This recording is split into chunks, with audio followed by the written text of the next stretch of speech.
My sister lied about me getting a promotion to pay for 12 people at dinner. Don't be difficult. I paid for my family's 4 meals and left them enjoy $5,940 bill. Everyone's supper is going to be paid for by you. I take it you've been given the promotion? It was announced by my sister at a restaurant that charged $395 per person. There was nothing that I had agreed to. The word "stop being so difficult" came from Dad. On my way out, I smiled, excused myself to use the restroom, and decided to pay just for the meals that my wife and children had ordered. It was the time when my sister's voice reverberated throughout that 5-star restaurant that I realized everything was about to change. The instant the server handed the remaining $5,940 bill to their table, "Everyone's supper is going to be paid for by you. I take it you've been given the promotion?" She did not inquire about it. She made the announcement as if I had already consented to spending $6,000 on those who had spent 10 years labeling me as a nothing. There I was, staring at Beatrice with my fork halfway to my mouth as I sat there. Josie, my wife, discovered my hand tucked away beneath the table. For the purpose of watching, my 2 children stopped eating their $34 mac and cheese. I uttered out in a low voice that I did not agree to anything. Dad mumbled, "Stop being so difficult," as he continued to eat his $92 steak without looking up. I gave a friendly grin, put down my fork, excused myself to visit the restroom, and as I was walking past the maitreya, I took out my black card and paid for exactly 4 meals. The sum of $1,620 includes mine, Josie's, Skylar's, and Caleb's. After that, I gathered my family together and left the room. I had already pulled out of the parking lot when the server handed the remaining $5,940 bill to their table. I was also in the process of leaving. 1 minute and 30 seconds later, my phone began to ring. I chose not to respond. I am Theo Donovan. And my name is. The age of my age is 41. It is at Donovan's Auto Repair where I am employed as a mechanic.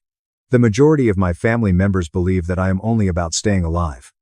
The fact that I own Donovan's Auto Repair in addition to 3 other locations is something that they are unaware of. The previous year, my stores brought in a total of $3.6 million in income. My annual income is approximately $525,000. But if you don't mind, let's pretend that I was promoted. A call from Beatrice came in when I was in the process of changing a transmission 4 weeks previously. Next month, Dad will turn 67 years old. It's time for dinner today. The Stellanos. This next Saturday, the 21st. You are going to do so. A summons, not an offer to attend. How many individuals are there? I inquired about it. The only family. Perhaps 14. My love for my father is the reason I agreed. As a union electrician, he had put in a lot of effort their entire lives. His preference for my older brother Dylan was not totally his fault, despite the fact that he had always shown it. He embodied the characteristics of his generation. A successful college son is a success. A mechanic son is synonymous with dissatisfaction. Dylan was the most cherished sibling.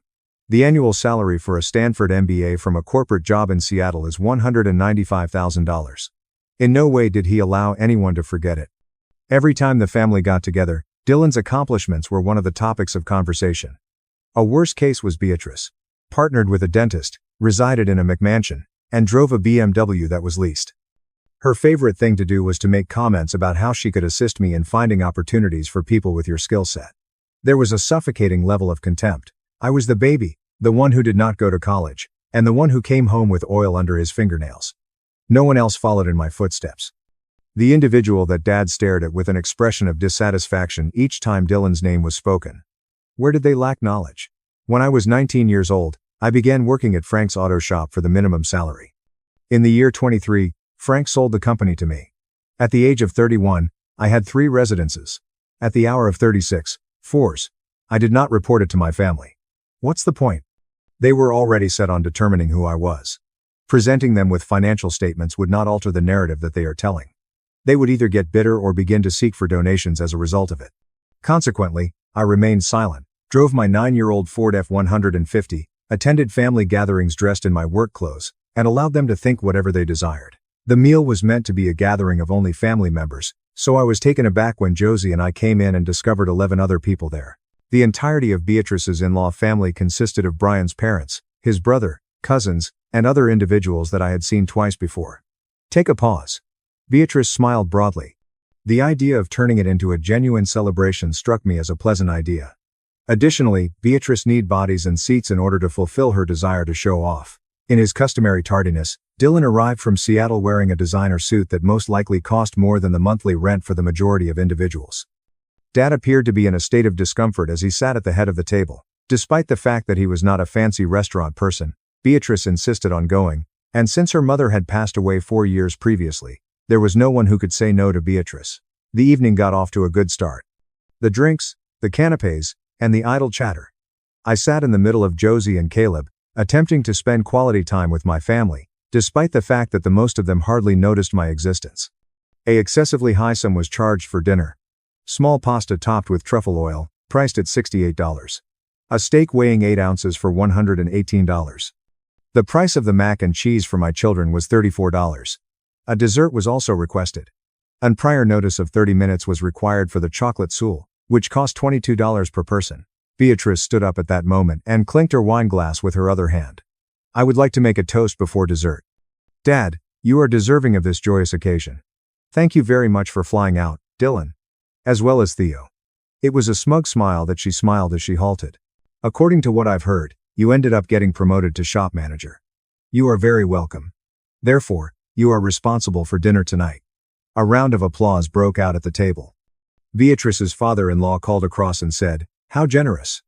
Brian's mother remarked on the generosity. That is the kind of man that looks out for his family. I sat incredibly still. The touch of Josie became more firm on my arm. I made it abundantly obvious that I did not receive a promotion. And I did not consent to pay for it. Betsy laughed out loud.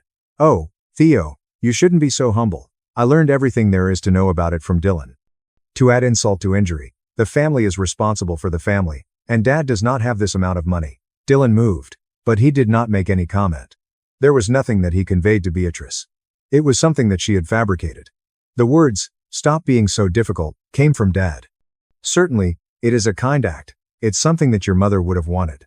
That was the case. To force me to obey, Mom's memories was used as a weapon. I took a look around. 11 individuals are looking at me with eager anticipation. Those who are unfamiliar. They were pleased to eat $92 steaks on my alleged promotion, but they had never asked how I was doing or what my life was like. They were just interested in my promotion. I cracked a grin. I apologize for interrupting you, but I have to go to the restroom. Josie stood up as well. Put on your coats, you children. Beatrice came up with the idea. Restroom, I stated once more. I will be back in a moment. I made a beeline for the podium reserved for the mantra. I whispered, I need to split a check, and I meant it. Without a doubt, Your Honor. A party for Donovan. I have to pay for 4 meals. At this time, my spouse, our 2 children, and I are all here. It was her who retrieved the system. If you factor in the VAT and the service charge, that would amount to $1,620. If you are enjoying this story, I would appreciate it if you would click the subscribe button and then let me know in the comments where you are watching it and what time it is during that location. To say that I read each and every comment is an understatement. It means the world to me. I am appreciative of your assistance. Let's get back to the story now. It was my wallet that I took out. This is not the worn-out one that I brought to family gatherings. With my black card, the one with the thin metal frame. Centurion, a model of American Express. The annual charge is $5,500. There is no limit on expenditure. The eyes of the mantra enlarged ever so slightly. Excellent work, sir.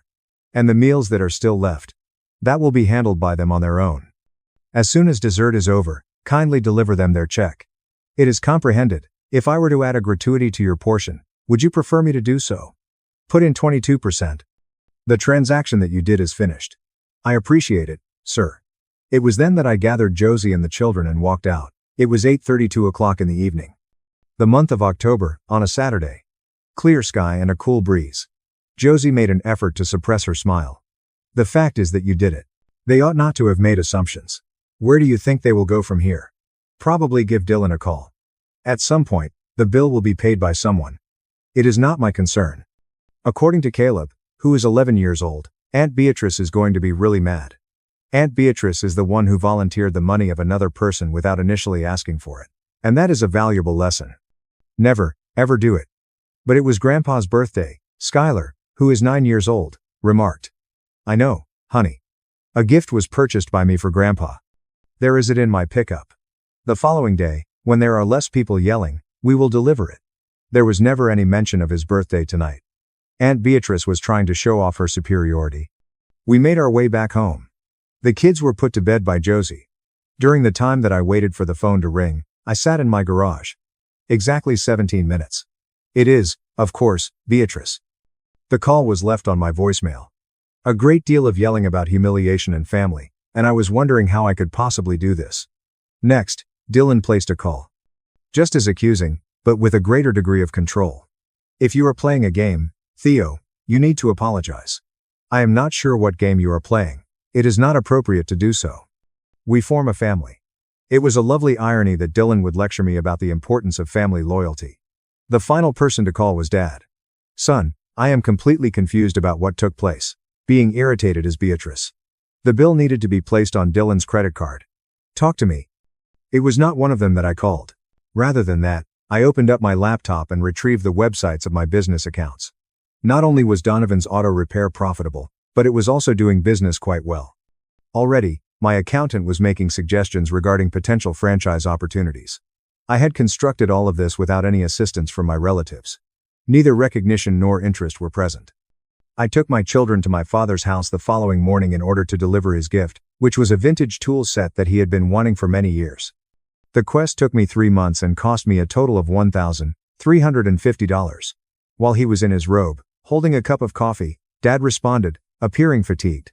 Is it possible for us to talk? Parents, please wait in the truck. In his living room, we were seated. Same furniture from when I was a child. Same photographs. Dylan's graduation served as a highlight. There was a spot where I had my graduation. According to Dad, your sister is in a lot of distress. It seems likely to me. She claims that you made her feel ashamed. The fact that she offered to give me money without asking for it was embarrassing for her. And she pondered. She made an assumption. She concocted a tale about a promotion that does not exist in the real world. Attempts were made to guilt me by utilizing Mom's recollection, and I was informed that I would pay without confirming it. Dad was quite silent. One may have simply paid for it. I had a birthday that day. That bill's total was $5,940. Dad. It was the most expensive restaurant in the city, and Beatrice invited 11 people, half of whom were strangers, to eat there. She expected me to pay for it since she believed that I could afford it. She did not inquire about it. Your family is supportive of one another. Exactly when was the last time that any member of this family assisted me? What was the most recent time that Dylan inquired about my well-being? Uncomfortably, Dad shifted slightly. Your sister and brother both have very hectic schedules. I feel the same way. On the other hand, I'm only a mechanic, so nobody cares about me, right? There was only Theo, who was unable to succeed in college. That is not something I ever stated. You were not required to do so. There is a profound quiet. I want you to stop treating me like the family charity case who ought to be grateful for scraps. Finally, Dad remarked, I don't understand what you want. I want you to stop talking to me like that. It is not true. He paused, and then looked down at his hands. Is that the way you truly feel today? During each and every get-together, Dad. Each and every time Beatrice makes a comment about assisting me in finding job, and each and every time Dylan's name is mentioned. There is a lot of silence. The last thing he said was that your mother loved you. It's true. Aside from her, she is the only person who inquired about my day and was interested in learning about my work. My voice became paused. I long for her. Even so, my son. I stood up. Best wishes for your birthday. There is a present waiting for you in the corridor. Prior to him being able to answer, I departed. A month had transpired. No one gave a call. Although I was under the impression that people were talking about me, I found that being the subject of gossip was less painful than being ignored. On the other hand, Dylan arrived to my store. While I was in the third bay on Tuesday afternoon, Alex poked his head in without my permission. Dylan, dressed in business casual attire, stood in the customer service department and looked about as if he had just landed on Mars. Boss, someone is asking for you. He remarked, this is much larger than I had anticipated. I did not give a response. Are you able to meet in a private setting? I escorted him to my main office. A little room with a desk, photographs of the family, and a window that looks out over the shop floor. The unwelcome Dylan sat down and glanced around. What is the total number of bays? 14 inches total. What brings you to this location? Something you expressed about feeling like a charity case was relayed to me by my father. As for me, I don't think I've ever considered it in that light. He paused for a moment. To be honest, you don't really share that much. In the same vein, you do not, unless it is to boast. His body jerked. Doesn't that seem unfair to you? Since when was the last time you inquired about my life history? The office, the framed company licenses, and the certificate signed by the Chamber of Commerce recognizing Donovan's auto repair as the small business of the year were all things that he took careful notice of. You are the owner of this location. I am the owner of 4 different locations. There was a quick progression of expressions on Dylan's face. Surprise, disbelief, and calculation are all emotions. What is the amount? Nobody cares about you at all. How about you, Theo? Brotherhood is ours. Yes, we are related. Each brother is concerned about the other's well-being. Over the course of 17 years, you have treated me as if I were the burden on the family. It wasn't me. He came to a halt. I did, don't you think? It's true. I was wondering how long you've had these. During my 23rd year, I made my first purchase. Math was done by him. Aged 18 years. 18 years of family dinners during which nobody voiced any questions. I have listened to you talk about your life for 18 years while everyone else has ignored mine. Wow. It was clear that he was being shaken. The amount of money made? Well-being. More than I bring in. Of great importance. A deep sigh was exhaled by him. Things are going to get out of hand for Beatrice.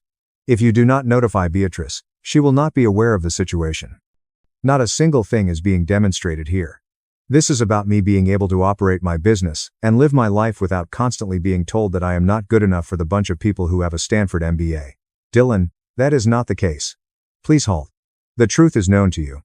Silence for a long time. No, I'm sorry. That is the case. I had no intention of making you feel like you were not there, but you did. Indeed, you did it. And he stood. What you have constructed is very remarkable. I was unable to complete this task. Thank you. Is it possible to begin again? In reality, they are brothers. According to my assessment, Dylan was not evil but rather oblivious. Perhaps. However, the first step is to start treating me like an equal rather than a project. A deal. As he departed, I went back to my desk job. The call came from Dad, 3 weeks later. There is no need to yell. Just discuss. He said that your brother had informed him. You were told what? With regard to your companies? It's true. Are you sure you didn't tell me? What if you had trusted what I said? After that, there was silence. Not likely at all. First of all, exactly the same. Please accept my sincere apologies, son. It is a significant one. Many years were spent concentrating on Dylan because I believed that he required additional direction. You appeared to be content. I was under the impression that you did not require my assistance in the same way. In order for you to take an interest in what I was doing, I wanted you to see me, Dad. That is now clear to me. Many years ago, your mother witnessed it. She informed me that I was being too critical of you. I informed her that she was being too defensive of herself. His voice was trembling. She was absolutely correct. We talked for an hour, and we covered a lot of ground, including his work, mine, my mother, and blunders. It was hardly a miraculous treatment. Even though 17 years can't be erased in a single discussion, it was a successful beginning. Beatrice never conveyed her regrets. One of her texts was sent. The statement "you own multiple shops" is made by Dylan. Is that true? She emailed back. Why didn't you tell anyone? I responded. Yes. She read my response. My response was not given. Following 7 months, Christmas arrived. Beatrice sent an email recommending yet another upscale dining establishment. Yes, I did respond to everyone. At 4 o'clock, Josie and I will be hosting the event. Casual, and children are welcome. Bring a dish to accompany the main course. The main course is on us. This is Beatrice's reaction. Are you hosting at your location? How many are you even able to manage? It is a valid topic. Her visit to my home had never occurred. It has been 8 years since Josie and I purchased the house. In a desirable area, a craftsman home with 3 bedrooms. Approximately $640,000 in value. We had paid in cash. Dylan gave a response. We are going to be there. What are we able to bring? There was a 3-day delay in Beatrice's response. I believe that we are able to make it work. There was a Christmas Eve. House is cozy, tastefully decorated, and reeking of great rib. In addition, Skylar and Caleb were trembling. In the basement, I would put up a table for the children. Father arrived first, carrying a bottle of wine and appearing anxious. While he was looking around, he handed it to Josie. You are doing a wonderful job, son. Many thanks, Dad. You conducted the renovation on your own, right? The majority of it. When it comes to my hands, I'm pretty decent. I cracked a grin. He smiled back at me. In fact, it is. Dylan, Melissa, and their children arrived at the location. The 4 children went straight to the basement after disappearing there. The final 2 were Beatrice and Brian. Upon their arrival, I observed Beatrice recalculating all that had been done. "How long have you been a resident of this place?" "It's been years." "It was a surprise to me that you could afford this. You never inquired about it." "Dinner was excellent. Not without flaws. The prime rib was cooked to an overcooked state, and Josie's gravy was lumpy, but it was authentic. Prepared at home, the children opened their presents after dinner. They sat with coffee and pie in their hands. What Beatrice had been keeping to herself all evening was finally released. "I did some research on your company's locations on the internet. Awards were given to 52 employees. It's true. Why didn't you inform us about it?" A hush fell over the room. "Because there was no need for me to provide any evidence. It is not necessary for me to seek approval from individuals who have determined that I am a failure due to the fact that I did not attend college. You are not being fair. You, Beatrice, have spent 17 years implying that I required assistance with my career. You put me in contact with individuals that are looking to fill entry-level roles. During the time when I was managing a business that was worth multiple millions of dollars, you made comments about me discovering my path." Brian made a move. Dylan was fixated on his cup of coffee. The man looked down at his hands. Beatrice's face turned a bright red. "If you had merely told us, or if I had mentioned it to you, you would have requested financial assistance, investments, or discounts for your family. Constructing something without any of that was the entire idea of the endeavor." I felt Josie's hand get pinched. Beatrice stood still. "We ought to go, in my opinion." To leave, they gathered their children and their coats. After they had left, Dylan remarked, "She is probably not entirely wrong. If requested for money, we would have done so. It's true. As far as I am concerned, I am aware of it. Why have you been so quiet?" Dad attempted to clear his throat. "Your mother would be pleased with you. I am also really proud. Had I said it many years ago, I was wrong." He stood slowly and said, "Thank you, Dad. I'm exhausted. I believe I will go home, but I am grateful to you." This Christmas was the most memorable one in years. My friend Josie and I cleaned up after everyone else had departed. "Do you believe that Beatrice will change her mind?" she inquired. "No longer do I care about it. I expended a great deal of effort in an attempt to persuade them to see me, but I ended up building all of this. I moved around our house without their permission, and motioned around. I have you, the children, a business that I adore, and at long last, a connection with my father that is satisfactory. That is sufficient." Where does Dylan stand? Dylan is making an effort. That is more than I had anticipated. Beatrice. As well. The question is whether or not Beatrice will figure it out. It is not my concern. I was kissed by Josie. "You should be proud of yourself for stepping away and not giving in to pressure, because you have finally allowed them to see who you are." On their behalf, I did not do it. I did it for my own benefit. Furthermore, for Skylar and Caleb, I want them to know that their father does not tolerate it, not even from members of his own family. Particularly from our own relatives. Back then, it had been 7 months. Currently, I am sitting in my office, watching my staff work, and thinking about the night when I walked away from a bill of $5,940 and a lifetime of being invisible. Despite this, Beatrice does not say too much. During the holidays, polite texts are expected. She never provided an apology. That is not a problem. Some people are more concerned with being correct than they are with having relationships. Every couple of weeks, Dylan will call. The lunch is served. He inquires about my sons, my children, and my life in general. Although it is not flawless, it is real. He is coming to see that success can take on a variety of forms for different people. Each month, Dad will join us for dinner. As he interacts with the children and inquires about his employment, he shares memories about his mother. We are constructing something that didn't exist before. I, on the other hand, am still just a mechanic. Oil continues to accumulate under my fingernails. Continue to operate my F-150. Continue to come up at 5:45 inches the morning. On the other hand, I am the proud owner of 4 thriving enterprises, providing for my family in a comfortable manner, employing 52 people, and sleeping soundly knowing that I accomplished it my way. You are always being told by the world who you ought to be. Degree from college, employment in a corporation, and corner office. But being successful is not about making other people happy. On your own terms, you should work toward creating something that you can be proud of. The lesson I learned from that restaurant bill was that people who sincerely care about you do not require a price tag to recognize your worth. My grandmother used to say, "A man's character is not what he does when everyone is watching." She was referring to the fact that those who only regard you as a wallet are not worth carrying. I walked away from the situation because that is what he does when he has the ability to go. The excellent choice I've ever made. These are the author's thoughts. To tell you the truth, ever since I first heard Theo's story, I've given it a lot of thought. The thing that really gets to me is this.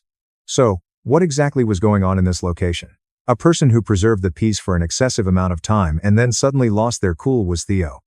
While his family was playing checkers, he was engaged in the game of chess.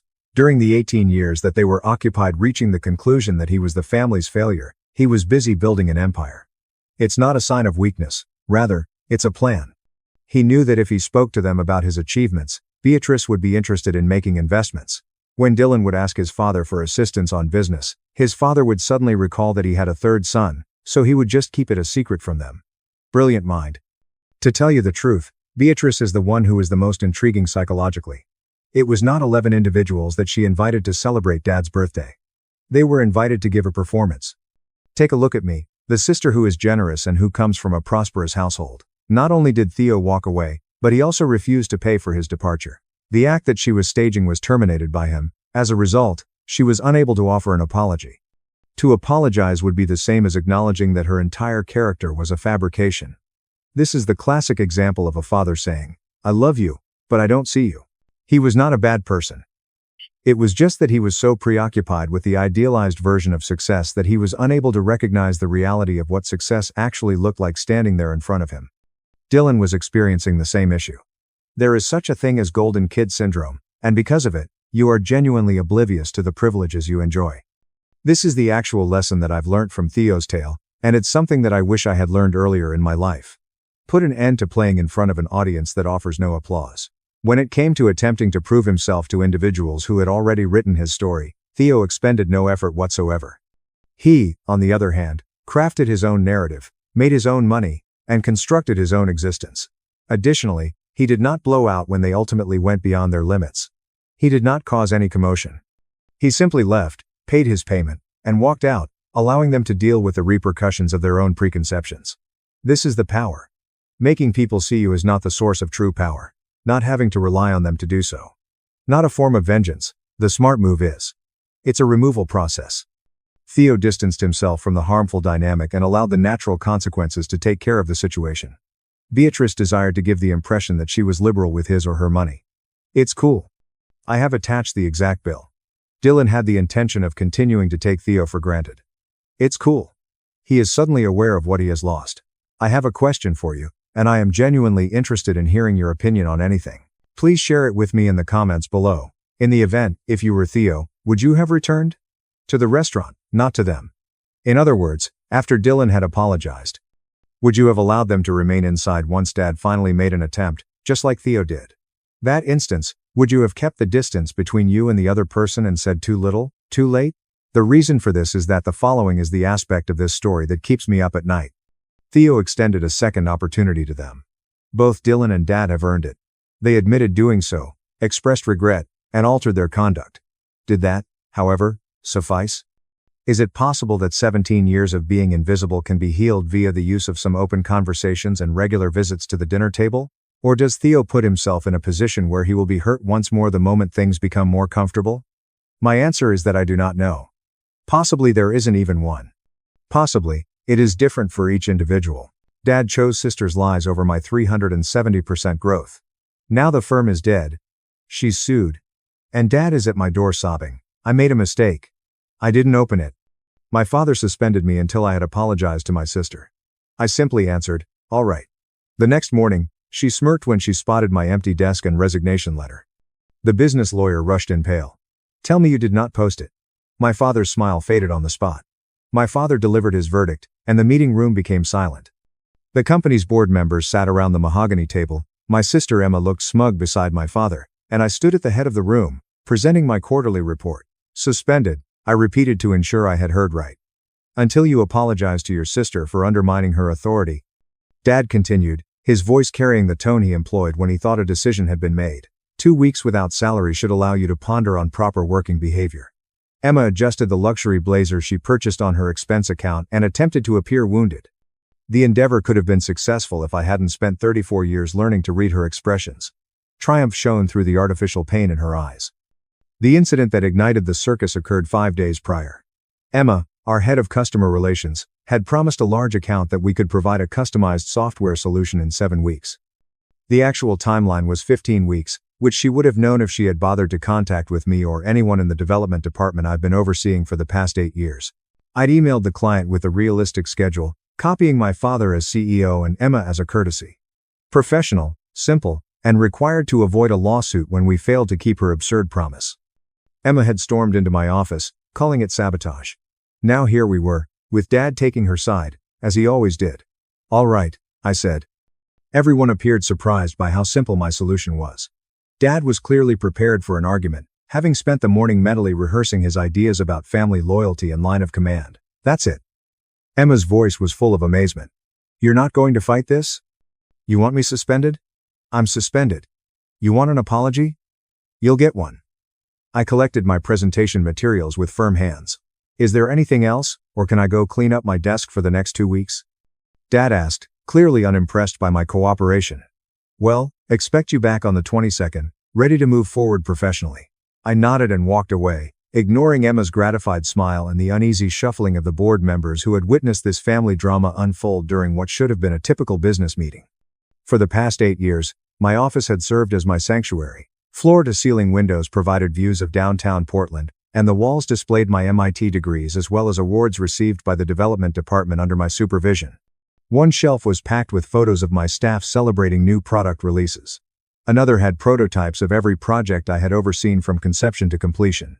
I had created something here. During my tenure, the development department tripled in size, and revenue for our division surged by 370%. I'd hired great talent, implemented systems that other organizations have since replicated, and fostered a workplace culture in which employees desired to come to work. My father began Morrison Tech Solutions 45 years ago, and it has grown from a 2-person operation to a firm with 300 employees and clients across North America. He'd worked 18-hour days, sacrificed relationships, and given his all to make it a success. Then he delegated growing amounts of control to Emma, who contributed average ideas and superb manipulating abilities. Family dynamics have always been difficult. Emma was the firstborn, 2 years older than me, and she competed for Dad's attention throughout our upbringing. Every accomplishment I earned was disregarded or reduced. The honor list became expected rather than appreciated.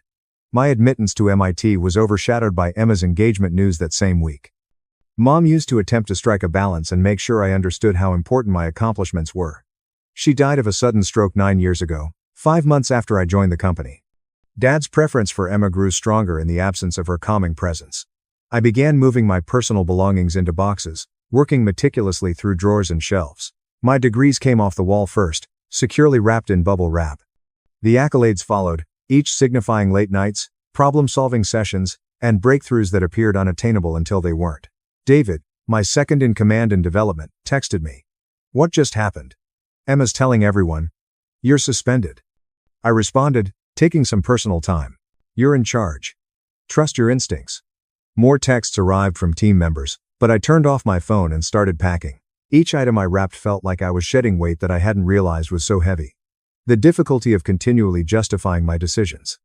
The weariness of showing my expertise to individuals who are determined to question it. The disappointment of seeing my father choose Emma's ego over the company's success. All of this had compounded into a burden that I'd accepted. Claire from my team had sent me 3 messages wondering whether everything was okay. John, one of my greatest coders, wanted to know if this was true. Even others from different departments were reaching out, perplexed by Emma's happy assertion that I had been dealt with properly. Grapevine had always been efficient, but seeing it operate in real time revealed something I hadn't really appreciated before. Everyone knew. They'd witnessed Emma's incompetence, her taking credit for tasks she hadn't completed, and her tendency of making promises that my staff had to hustle to keep.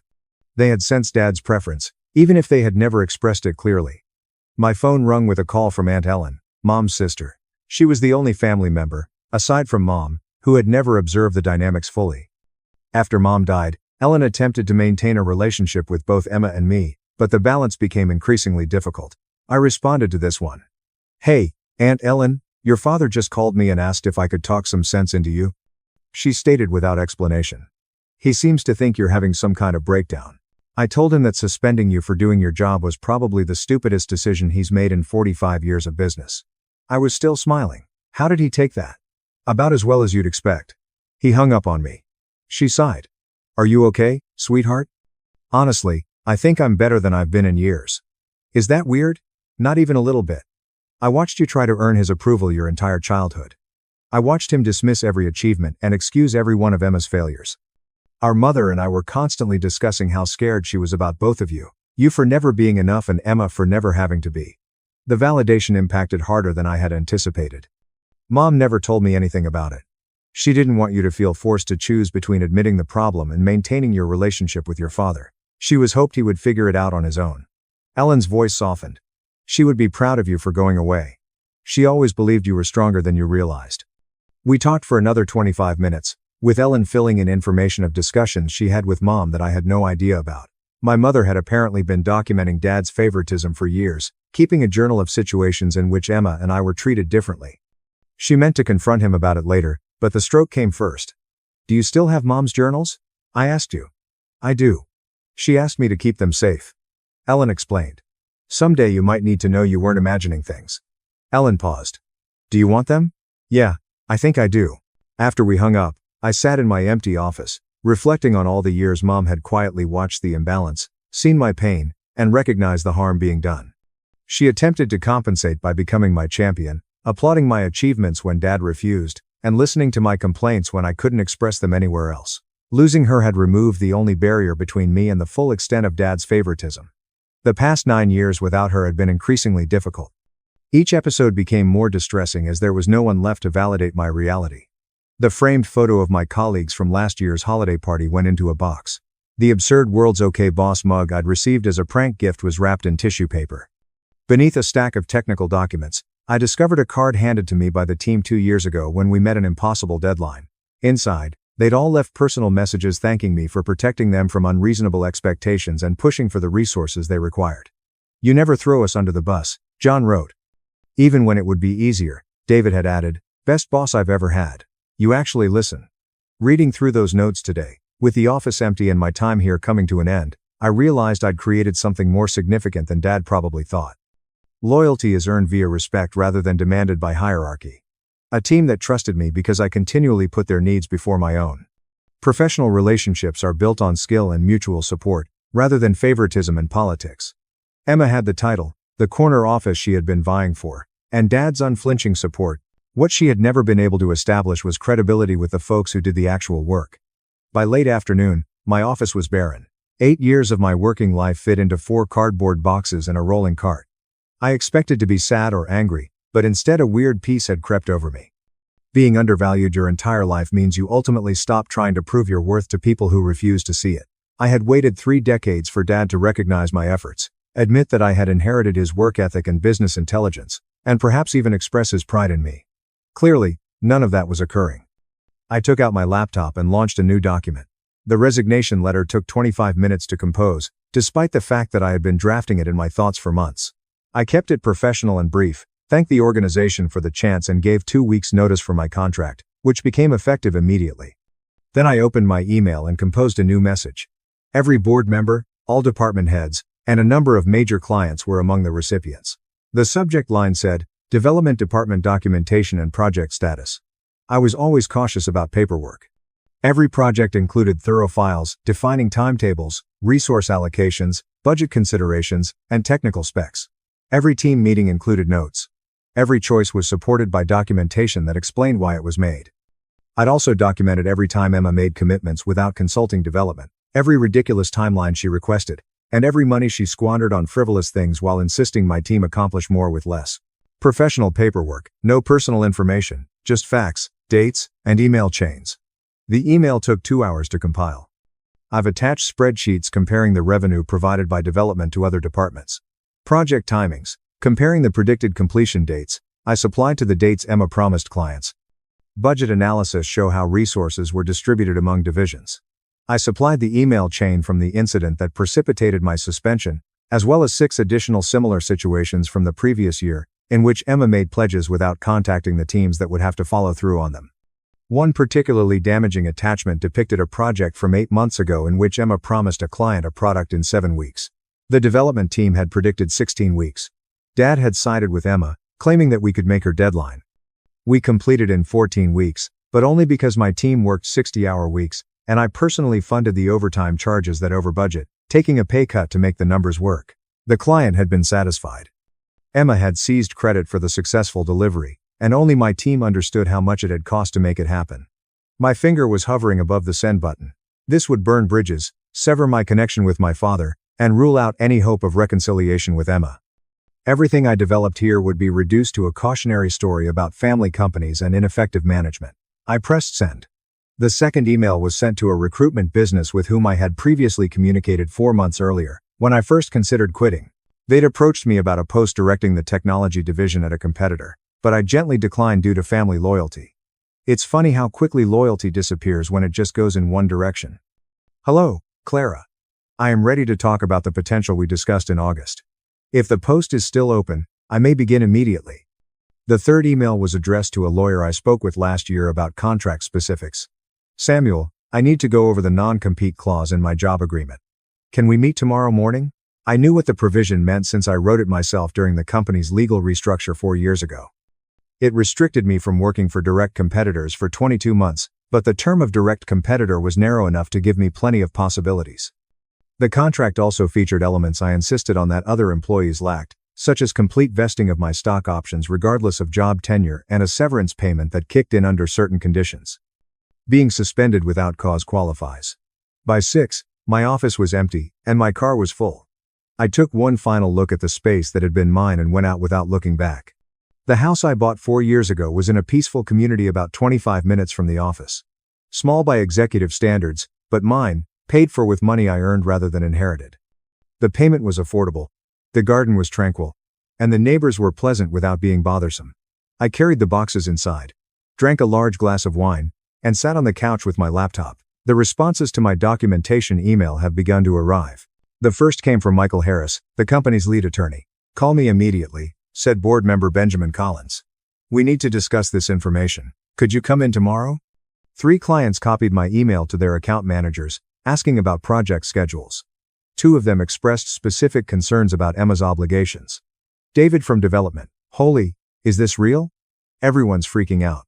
I didn't answer to any of them. Instead, I opened a bottle of better wine and ordered some Thai food, feeling lighter than I have in years. The phone rang 7 times that evening. Dad called 12 times. Emma called 8. Michael Harris called every 30 minutes, like clockwork. I let them all go to voicemail. The texts became increasingly frenzied. Dad's first voicemail was irate, asking that I call him back soon and accusing me of being unprofessional. His second question was perplexing, asking what I felt I was accomplishing. The third was nearly imploring, stating that we needed to discuss this sensibly. Emma's messages resulted in threats. She accused me of attempting to damage the company, being envious, and betraying the family. Her final voicemail was filled with sobs, stating that I was ruining all Dad had created. The irony was almost humorous. I'd spent 6 years helping Dad build something, but Emma had spent the same time relying on his reputation and making mistakes for others to clean up. Michael Harris's words were more measured but more urgent. The legal consequences of the documents I'd supplied appeared to have become clear, and he wanted to talk about my objectives. That night, I got the best sleep I'd had in months. The morning came with prolonged silence from me and continued chaos from everyone else. The calls had expanded into text messages, emails, and even a visit from my father's secretary, who asked me to contact the office. I replied with one group text to Dad, Emma, and Michael. Clara from the recruitment business called at 7:30. I'll be in at 9 to collect my final belongings and submit formal paperwork. No discussion is required. The position is still open, and after seeing your portfolio, they want to fast-track the interview process. Can you meet with the CEO this afternoon? Absolutely. The second call came from Samuel, my lawyer. Your non-compete is narrower than I remembered. You have options. Come by at 11, and we'll discuss strategy. Perfect. I dressed carefully for the office, wearing a navy suit that exuded confidence without violence. Professional, composed, and eager to close this chapter neatly. The parking lot was fuller than normal at 8:30 a.m. Apparently, word spread, and people wanted to see what happened next. I strolled through the foyer, head held high, carrying a leather portfolio with my resignation letter and numerous other documents Samuel had produced after I emailed him about the situation last night. The executive floor was chaotic. Assistants crowded in corners, murmuring. Department heads stood at doorways, appearing anxious. Everyone seemed to be expecting an explosion. My former office door was open, and I could see Emma seated at my desk, going through the drawers I'd already emptied. When I approached, she looked up, her expression changing from frustration to rage. "You had no right to send that email," she added, getting up so rapidly that my former chair tumbled backward. "You've made me look incompetent in front of everyone. The documentation speaks for itself," I said quietly. Not entering the office, I merely gave information on project schedules and resource allocation. "If that makes you appear incompetent, maybe the problem isn't with my email." Her face turned crimson. "Dad's going to fire you for this. You've destroyed any chance of coming back." "I'm not coming back." I was displaying the portfolio. "I'm here to make it official." Footsteps echoed along the hall. Dad appeared. Michael Harris is close behind him. My father appeared to have aged 5 years overnight, his face drawn and his suit rumpled in a way I had never seen before. "My office now." He turned, not waiting for an answer. "Actually, the conference room would be more appropriate," Michael explained gently. "This has moved beyond family matters." The same conference room where I had been suspended the day before now had a completely different vibe. The board members were not present, but Michael had brought along a paralegal who set up a laptop to record the events. "Before we begin," Michael began kindly, "I need to clarify that this meeting is being documented for company policy regarding employment matters." Dad seemed to want to argue, but Michael's expression stopped him. "My father might run the company, but smart executives listen to their lawyers during potential legal situations. I'm resigning effective immediately," I said, passing the letter across the table to my father. "Per Section 7 of my employment contract, suspension without documented cause triggers the severance provision. I'm also exercising my stock options per Section 12, which allows immediate vesting upon voluntary departure following disciplinary action deemed inappropriate by outside counsel." Michael winced at it. He had clearly read my contract and was aware of the specific sections I was addressing. "You wrote those provisions yourself during the restructuring," Dad explained slowly, a realization dawning on his face. "I did. At the time, you called me paranoid for including them. Turns out I was just prepared." Emma had followed us to the conference room and was now standing in the doorway. "This is blackmail. You're trying to extort the company. Exercising contractual rights is extortion," Michael softly stated. "These are provisions she negotiated in good faith 4 years ago, and the company agreed to them." "How much?" Dad's voice had become flat, the tone he used to calculate company losses. "The severance package is 6 months' salary, and the stock options are currently valued at approximately $460,000, based on yesterday's evaluation." I maintained a professional tone. "I'll also need my complete personnel file, documentation of all projects I led, and references from the 3 board members who served on the development of her site committee." "And what if we refuse?" Emma clenched her fists. "Then I refer you to Section 19, which outlines the dispute resolution process. It involves arbitration, which would be expensive, time-consuming, and public." I saw my dad's gaze. "I'd prefer to handle this cleanly. I've already secured another position. I'm not interested in dragging this out or causing additional damage to the company." "Additional damage?" Dad's voice climbed. "You sent confidential information to clients and board members. You've undermined your sister's credibility. You violated about a dozen policies regarding information disclosure." "Actually," Michael replied slowly, "she exchanged project documentation and internal discussions. Nothing is confidential or proprietary, and nothing breaches her contract or business policy. I reviewed everything she sent. It is entirely truthful reporting on project statuses and business decisions." The paralegal was silently typing, recording every word of the talk. "Why?" Dad eventually asked, and for the first time, his tone was fatigued rather than furious. "Why would you blow up everything like this? You suspended me for doing my job. You sided with Emma when she made promises she couldn't keep, and you blamed me for being honest about realistic timelines." I kept my voice calm, refusing to allow emotion in. "Yesterday wasn't the first time, Dad. It was just the final time. So, you sabotaged the company." I documented reality. "If reality is damaging, maybe the problem isn't with my documentation." Emma was making a disgusting noise. "You're just mad because Dad gave me a leadership position. You've always been jealous that I'm older, that I got to work with him first, that he trusts me more." I couldn't hold back my laughter. "Trust? He trusts you to make promises you can't keep. He trusts you to take credit for other people's work. He trusts you to prioritize your ego over the company's success. That's enough," Dad grumbled. "You're right. It's enough." I stood, gathered my portfolio. "Michael, I'll expect the paperwork for the severance and stock options by end of business today. You have my lawyer's contact information." "Wait." Dad raised his hand, a gesture that usually indicated stop. "Listen, obey. We can work this out. Take a few weeks to cool down, and we'll discuss how to move forward. There is no moving forward. Not here. I approached the door, then hesitated. You built something incredible, Dad. Morrison Tech was everything you dreamed it could be. You should probably figure out how to keep it that way instead of letting it crumble because you can't admit your favorite child isn't qualified for the role you gave her. Emma's expression changed. How dare you? The Hamilton project launches in 7 weeks, I answered, turning back to face them. It's the biggest contract the company's ever landed. Development has been working on it for 8 months. David Chen is leading the team, and he's brilliant, but he needs support from management who understands technical realities. My dad was staring at me. Emma promised the client they could have additional features that weren't in the original scope. Those features would require another 4 months of development and twice the current budget. The client thinks they're getting them in 7 weeks because that's what she told them. Michael's face became more paler than Emma's. The documentation is all in the shared drive under Hamilton project scope specifications, timeline analyses, resource requirements, and the email chain where Emma made promises without consulting development. I altered my portfolio. You can fire David for telling you the same truth I did, or you can fix the situation before it turns into a lawsuit. It's your choice. I walked out while they were still processing that. The elevator journey down seemed strange. I'd been working in this building for 8 years, traversed these hallways hundreds of times, created relationships and projects, and had a career I was proud of. Everything ended because I revealed the truth and refused to apologize. My desk had already been emptied, but I paused at development on my way out. The team was gathered around David's office, evidently having witnessed enough drama to put together what was going on. You're really leaving? Claire, one of my senior developers, seemed stunned. I am, but you're in very good hands. I caught David's glance. Trust yourself. You know what you're doing. Don't let anyone tell you otherwise. The Hamilton project, he informed us, is documented thoroughly. Stand your ground on the timeline. Don't let them push you into making promises you can't keep. I gave the team a speech. You're the best developers I've ever worked with. You built something incredible here. Don't let anyone diminish or take credit for your efforts. There were tears, hugs, and promises to remain in touch. I meant every assurance I gave them, but I also realized that going out that door meant cutting most of these ties.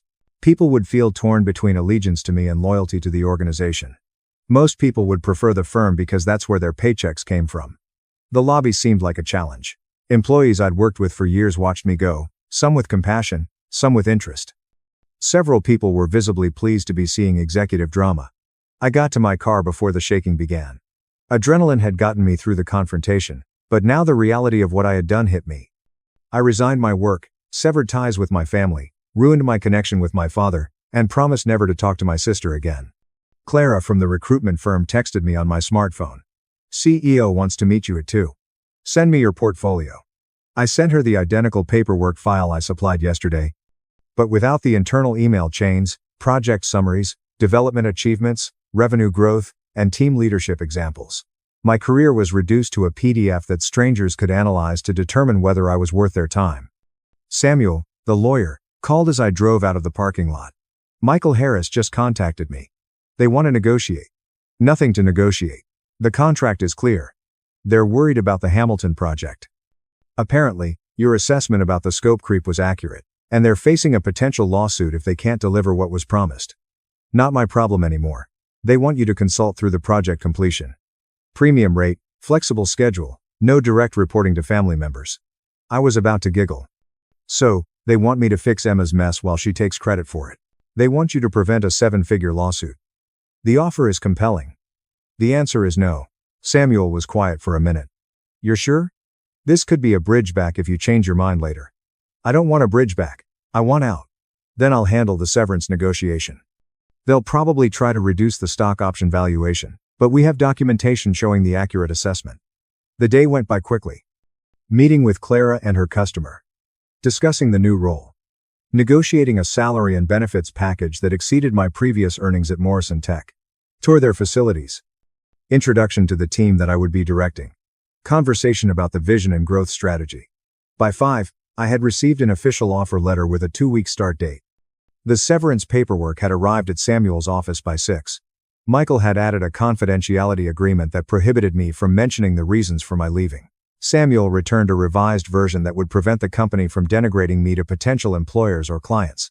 They reached an agreement by 8. The stock options were transferred before the end of the next business day. $460,000 was placed into my account. 8 years of accumulating equity were suddenly liquidated. With the severance package, I had enough financial buffer to take my time adjusting to the new role without stress. Dad called once more that week. I let it go to voicemail. His message was brief. I don't understand why you're throwing everything away. Call me when you're ready to be reasonable. I erased the message without answering. The Hamilton project collapsed just as I predicted.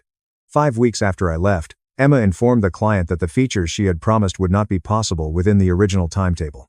They threatened legal action. Morrison Tech had to negotiate a settlement that gave a partial refund and a 7-month extension of the deadline. David called me amid the crisis to beg for advice. I talked him through the technical solutions, assisted him in preparing a presentation for the client, and guided him through unpleasant meetings with management. He handled the situation well, but the harm to Morrison Tech's reputation was already done. 2 board members have resigned.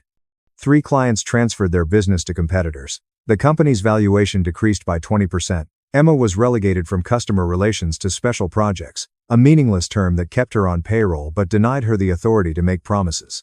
Dad engaged an outside consultant to help revamp the management team. The consultant's report apparently featured harsh criticisms of nepotistic hiring practices and insufficient accountability measures. I learned about this through professional networks and old coworkers who reached out despite the evident embarrassment. The schadenfreude should have been pleasurable, but instead I felt sad. Morrison Tech had been something special, and seeing it falter felt like losing a love that should have succeeded but never did. My new position exceeded my expectations. The team was talented. The corporate leadership really listened to technical assessments, and nobody expected me to clean up the damage left by incompetent family members. 6 months in, we had launched 2 key products and signed contracts with 4 Fortune 500 businesses. I purchased a larger home, adopted a puppy, and began dating someone who worked in a completely different profession and had no link to technology or family problems. Life progressed in ways that seemed healthy and sustainable. Dad paid an unexpected visit to my residence a year after I graduated from Morrison Tech. He seemed older, smaller, and degraded in ways unrelated to physical size. "Can I come in?" he inquired. When I opened the door, I contemplated saying no, but curiosity won. "Sure." We sat in my living room, awkward stillness between us. My dog, Cooper, a rescue mongrel, looked at Dad suspiciously before lying at my feet. "The company's struggling," Dad finally remarked. "We lost 2 more major clients last month. Revenue is down 30% since you left." "I'm sorry to hear that." "Are you?" He stared at me directly for the first time. "You destroyed everything I built." "No, Dad. I documented what was already happening." "You destroyed it by refusing to see reality." "Emma made mistakes." "Everyone makes mistakes." "She made mistakes repeatedly, and you enabled her every time. You chose protecting her ego over protecting your company." He kept himself quiet for a while. "She's my daughter. So am I." The words hung in the air between us, carrying a weight neither of us had realized before. "I know." His voice crackled slightly. "Your mother used to tell me I was too hard on you, too easy on Emma. I thought she was imagining things, seeing favoritism that wasn't there. It was there. I know that now." He was rubbing his face with fatigue. The consultant's report was illuminating. "Apparently, I've been displaying systematic bias favoring the elder daughter while holding the younger to unrealistic standards." Her exact words sound accurate. "I came here to ask if you'd consider coming back, not to your old position. As COO, you'd have full authority over operations, a seat on the board, and an equity stake that would make you a major shareholder." The offer hung between us, appealing in unexpected ways. My father's company, the legacy he left behind, the chance to right the wrongs. "No." Dad's face sank. "Just like that. You won't even consider it." "I don't need to consider it. I have a position I love. Working with people who respect my expertise, building something new. Why would I go back to constantly proving my worth to people who've already decided I don't have any? Because it's family. Family should be the place where you don't have to prove anything, Dad. Family should be the people who see your value even when you mess up. You gave that unconditional acceptance to Emma, but you never gave it to me." He was quiet. He was staring at his hands. "I failed you." "Yes, you did. Is there any way to fix that?" I pondered the question, looking for a truthful answer. "I don't know. Maybe eventually, but not by offering me a job to save your company. If you want a relationship with me, it can't be transactional." "What would it look like if it wasn't transactional?" "It would look like you acknowledging what happened without trying to justify it. It would look like you respecting my decisions even when they disappoint you. It would look like building something new instead of trying to resurrect something that's already dead. Dad nodded slowly. That sounds hard. Most worthwhile things are. He stood to leave, halting at the door. For what it's worth, I'm proud of what you've accomplished in your new position. I've heard good things about the work you're doing. Thank you. The comments were insufficient but genuine. Can I call you sometime? Not about business. Just to talk. Maybe. We'll see. He walked out, and I closed the door behind him, leaning against it as Cooper leaned against my knees in quiet support. The conversation should have ended, but it felt more like a beginning. Not necessarily reconciliation, but the prospect of something new based on honesty rather than obligation. Emma never reached out. I learned through various routes that she had left Morrison Tech and went to California. Supposedly, she worked in real estate, where her capacity to make optimistic promises could be beneficial. Morrison Tech continued to struggle, but it eventually stabilized as a smaller, more focused company. Dad hired expert management and delegated responsibility for day-to-day operations. The corporation would never achieve the heights it once did, but it would survive. My career grew in ways I had never believed possible. 3 years after leaving Morrison Tech, I was hired to oversee innovation strategy for a major technology business with a global presence. 6 years later, I started my own consulting firm, focusing on assisting family businesses with succession planning and management changes. The irony was not lost on me that I became an expert in the very factors that had wrecked my connection with my own family business. Dad and I communicated periodically, painstakingly constructing something resembling a connection. We had dinner every few months, and our chats were safe from work, focusing on books, current affairs, and his reluctant attempts at retirement pastimes. He never apologized verbally, but his actions demonstrated progress. He came to my wedding 3 years after our living room talk, escorting me down the aisle and giving a toast that acknowledged his mistakes as a father without making the day about him. He sent birthday cards with handwritten comments rather than generic signatures. He inquired about my life with real curiosity rather than seeking opportunities to provide counsel. It wasn't the relationship I desired as a youngster, but it was genuine and based on acceptance rather than expectations. Looking back, my suspension was the finest thing that could have happened to me. It prompted a confrontation that I had been dreading for years. Pushed me out of a devalued situation and into chances where I could excel. The expense was substantial. Family relationships have shattered. A job that I had invested in but had abandoned was undoubtedly sacrificed for risk. But on the other side of that upheaval was independence, achievement, and the tremendous satisfaction that comes from not having to apologize for taking up space. Sometimes the most spectacular vengeance is simply refusing to play the game anymore. Walking away does not mean giving up. It's acknowledging that your involvement in someone else's tale isn't necessary for you to have your own captivating story. My father wanted me to apologize in order to maintain peace and appearances. Instead, I chose honesty and accountability, even if it meant losing everything I had achieved with his company. The vacant desk and resignation letter symbolized more than just quitting a job. They symbolized choosing myself, respecting my expertise, and demanding respect rather than begging for scraps of praise. The lawyer's pallid expression and Dad's dying smile were not about company drama or familial treachery. They were about people finally seeing reality after years of denying to do so. I did not destroy Morrison Technology. I just ceased shielding it from the effects of its own malfunction.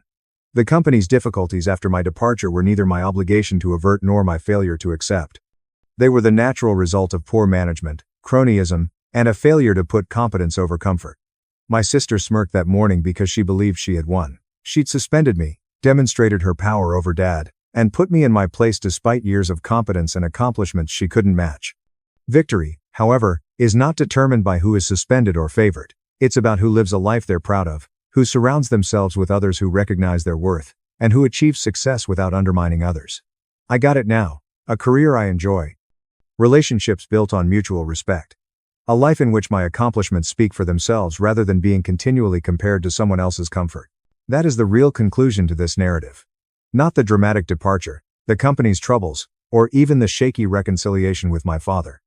The ending shows me 5 years later, sitting in my own office with my own team, working on something meaningful rather than continually looking over my shoulder for approval that would never come. Sometimes you do not receive the apologies you deserve. People who should appreciate your worth may never do so.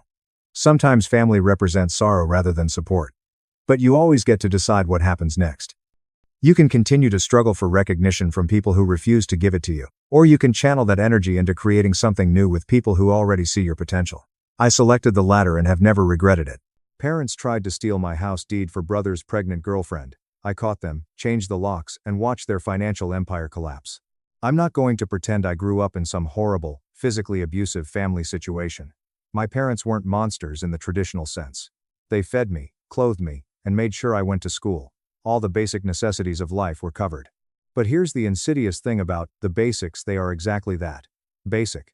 And when you are the second kid in a family where the firstborn son can literally do no wrong, the absolute bare minimum is about all you're ever going to get. My brother, Marcus, is 2 years older than me. I'm 29, he's 31. Calling him the golden child doesn't even begin to cover the sheer level of worship my parents directed at him. This guy could accidentally set fire to the kitchen, and my parents would find a way to blame the stove manufacturer. Meanwhile, I could ace a final exam, win an award, and get a distracted, "That's nice, honey," while they actively planned Marcus's next big life milestone. It was always like that. It was the fundamental law of gravity in our household. You want a clear example? When I was 13 and Marcus was 15, we both desperately wanted bicycles. I spent 3 grueling months saving up every dime of my birthday money, mowing lawns in the sweltering heat, and doing extra chores for the neighbors.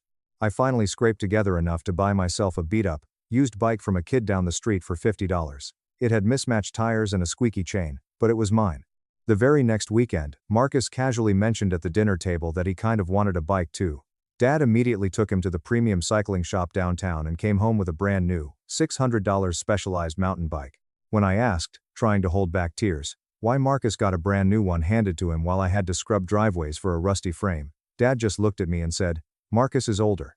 He needs reliable transportation for his social life." I rode that squeaky bike with the mismatched tires all through high school. I made the honor roll every single semester. I was in AP classes. Marcus barely scraped by with C's and D's, but he was on the football team and he was popular. So, in my parents' eyes, he was a massive success. When he got a C in English, they panicked and hired a private tutor at $40 an hour. When I got a B in chemistry, my only B in 4 years, Mom sat me down and gave me a stern lecture about how I needed to apply myself better and study harder. I'm not bitter about it. Or, well, maybe I was when I was an angry teenager. But by the time I hit my early 20s, I had completely accepted that this was just the reality of my bloodline. Some families have favorites. Mine made it a religion. Marcus got the attention, the praise, the safety net, and the endless financial bailouts whenever he inevitably messed up. I, on the other hand, got incredibly good at surviving. I learned how to figure things out entirely on my own. And honestly, looking back, that ended up being the far better deal. While Marcus learned that someone would always be there to sweep up his messes, I learned how to actually solve complex problems. After high school, I went straight to community college. I paid for it entirely by myself, working brutal night shifts at an industrial shipping warehouse. The warehouse job was a nightmare. I worked from 10 p.m. to 6 a.m., physically loading and unloading massive freight trucks in the freezing cold. My hands were perpetually calloused, smelling of industrial cardboard and diesel exhaust. But it paid $15 an hour, which was just enough to cover my community college tuition, my textbooks, and my share of a cramped apartment. Marcus, predictably, went to a massive 4-year university 2 states away. He got a full ride courtesy of the bank of Mom and Dad. They bought him a new car, gave him a monthly allowance for spending money, and paid his rent. The whole premium package. One semester, I was completely broke. I had $12 in my checking account and needed a $150 textbook for my accounting class. I swallowed my pride and asked my parents if they could just help me with that one book. Not tuition, not rent, just one book. Dad looked me dead in the eye and told me it would build character to work for what I wanted. Character. Right. I finished my associate's degree, transferred to a state school, got my bachelor's, and landed an entry-level job as an insurance underwriter. I started at the absolute bottom and clawed my way up. I lived in a tiny, depressing apartment with 3 roommates who treated the kitchen sink like a trash can. I drove a rusted-out sedan that made a terrifying rattling noise every time I hit 40 miles per hour. But I was doing something nobody else my age was doing. I was saving. Aggressively. Every single month, I transferred whatever I could into a high-yield savings account. Sometimes, it was $50. Sometimes, if I worked overtime, it was $400. My goal was absolute. I wanted to own a house before I turned 30. Everyone told me it was a pipe dream. Even the financial advisor at my local bank looked at my income-to-debt ratio and gave me a condescending smile when I asked about first-time homebuyer programs. But I did it anyway. I cut every conceivable corner. I ate rice and beans. I packed a sad turkey sandwich for lunch every day for 5 years. I stayed in my room on weekends watching pirated movies while my peers were out at bars blowing $100 a night. I watched my account balance grow, slowly, painfully. But it grew. Marcus, meanwhile, bounced around from job to job like a pinball. He'd get hired somewhere, work for 6 months, decide the boss was toxic, or the work wasn't his true passion, quit without a backup plan, and move back into his childhood bedroom while he figured out his next move. This exact cycle happened 5 times in 6 years. Each time, mom and dad welcomed him back with warm embraces, cooked his favorite meals, and never charged him a single cent in rent. By the time I was 26, I had managed to save $45,000. I started seriously hunting for a house. The market was brutal. Everything was either astronomically out of my price range, or located in neighborhoods where you wouldn't walk outside after dark. But then, I found it. A 3-bedroom, single-story fixer-upper, sitting on a decent quarter-acre lot, about 45 minutes outside the city center. It was ugly. It needed new drywall, the floors were scratched to hell, and the kitchen looked like it hadn't been updated since 1985. But, the bones were good. The foundation was solid. I offered $10,000 under the asking price. They countered at $5,000 under. I accepted, slammed down my 20% down payment, and suddenly, at 26 years old, I was a homeowner. Nobody helped me. Nobody gave me a single dollar. I bled for every inch of that property. My parents came to see it exactly once. They walked through the front door, wrinkled their noses at the smell of old paint, made a few passive-aggressive comments about how small the bathrooms were, and left after barely 20 minutes. Dad complained that the drive was too far from their house. That was it. No, congratulations. No, we are so proud of you. Just a list of observations about what I needed to fix. But I didn't care. I didn't buy it for them, I bought it for me. Every creaky floorboard, every weirdly angled cabinet, every drafty window, it was mine. I spent the next 3 years, pouring my soul into it. I learned how to tile, how to drywall, how to run basic plumbing. I turned that ugly duckling into a genuinely beautiful home, and nobody could take it away from me, or so I thought. Fast forward to a few months ago. I'm 29. My house is in incredible shape. The neighborhood has gentrified rapidly, a bunch of young families have moved in, and property values have skyrocketed. My little fixer-upper is now worth almost 70% more than what I paid for it. Not that I cared about selling, I loved my home. I had planted roots. Marcus, during these same 3 years, had been living with his girlfriend, Chloe, in a luxury rental apartment downtown. It was a gorgeous place with floor-to-ceiling windows, way nicer than anything I had ever lived in, but the rent was astronomical, and it kept increasing every year. Marcus was working a mid-level sales job, making decent money, but he and Chloe had zero financial discipline. They leased luxury cars, bought new iPhones every September, took weekend trips to Mexico, and ate at high-end restaurants constantly. Then, the catalyst. Chloe got pregnant. Suddenly, Marcus decided he absolutely needed to be a homeowner. Not wanted to be, needed to be. Because, according to him and my mother, it is a human rights violation to raise an infant in an apartment. News to the millions of parents who do exactly that every day. He started house hunting. He quickly realized a harsh truth. The market doesn't care about your ego. Everything in his approved price range was either a total gut job or in a bad area. Everything move-in ready was hundreds of thousands of dollars out of his budget. And Chloe had extremely strong opinions about the aesthetic of the house she wanted to bring her baby home to. It became a massive, dramatic saga. I heard about it constantly from Mom, who would call me in a panic, updating me on Marcus's stress levels as if it were a national emergency. I'd make sympathetic noises, say, "Wow, that sucks," and go back to sanding my deck. Then, one Sunday, I got a call from Dad. He told me to come over for dinner. He called it a family meeting. Said it was critical. I should have known right then. My family doesn't do family meetings unless someone needs a kidney or a massive sum of cash, but a morbid curiosity got the better of me. I wanted to see what fresh delusion was brewing. I showed up at 6 p.m. Mom had made a massive roast beef dinner. The fine china was out. The crystal glasses were on the table. Marcus was sitting on the sofa with Chloe, who was about 6 months pregnant, wearing a flowy maternity dress and rubbing her belly. The atmosphere in the room was suffocatingly cheerful. It was that specific, artificial type of cheerfulness that makes the hair on the back of your neck stand up. Mom hugged me tightly when I walked in. Red flag number 1. Mom never initiates hugs. Dad shook my hand firmly and offered me a beer. Red flag number 2. Marcus gave me this tight, awkward smile that looked vaguely apologetic. We sat down. We ate. We made agonizing small talk. Marcus talked about the nursery themes. Chloe showed me 4D ultrasound pictures on her phone that looked like a blurry potato. I nodded, smiled, and played the part of the supportive uncle. Wow, look at that nose. Definitely your nose, Marcus. The tension in the dining room was so thick you could choke on it. We were all dancing around a massive, invisible elephant. Then, Mom brought out dessert. Cherry pie. My stomach completely dropped. Cherry pie is my absolute favorite dessert in the world, and Mom literally never makes it because Marcus prefers chocolate cake. The last time she made me a cherry pie was 5 years ago, when she needed me to co-sign a loan for a car Marcus was trying to buy. I refused. Seeing that pie was like seeing a loaded gun placed on the table. Dad cleared his throat, wiped his mouth with a napkin, and leaned forward, clasping his hands together like a CEO about to announce a merger. "So," Dad began, his voice taking on that authoritative tone, "we wanted to talk to you about something important, a family matter." I put my fork down. I didn't touch the pie. "Okay. I'm listening. Marcus and Chloe are starting a family," Dad continued, stating the incredibly obvious. "They need a stable home for the baby, a real house with a yard, not an apartment." "Right," I said cautiously. "The market is tough right now." "It's impossible," Mom chimed in, her voice shrill with anxiety. "Everything is so ridiculously expensive. They've been looking for months, and they just can't find anything suitable for a newborn that fits their budget." I looked over at Marcus. He was staring intensely at his slice of pie, completely refusing to make eye contact with me. "Coward."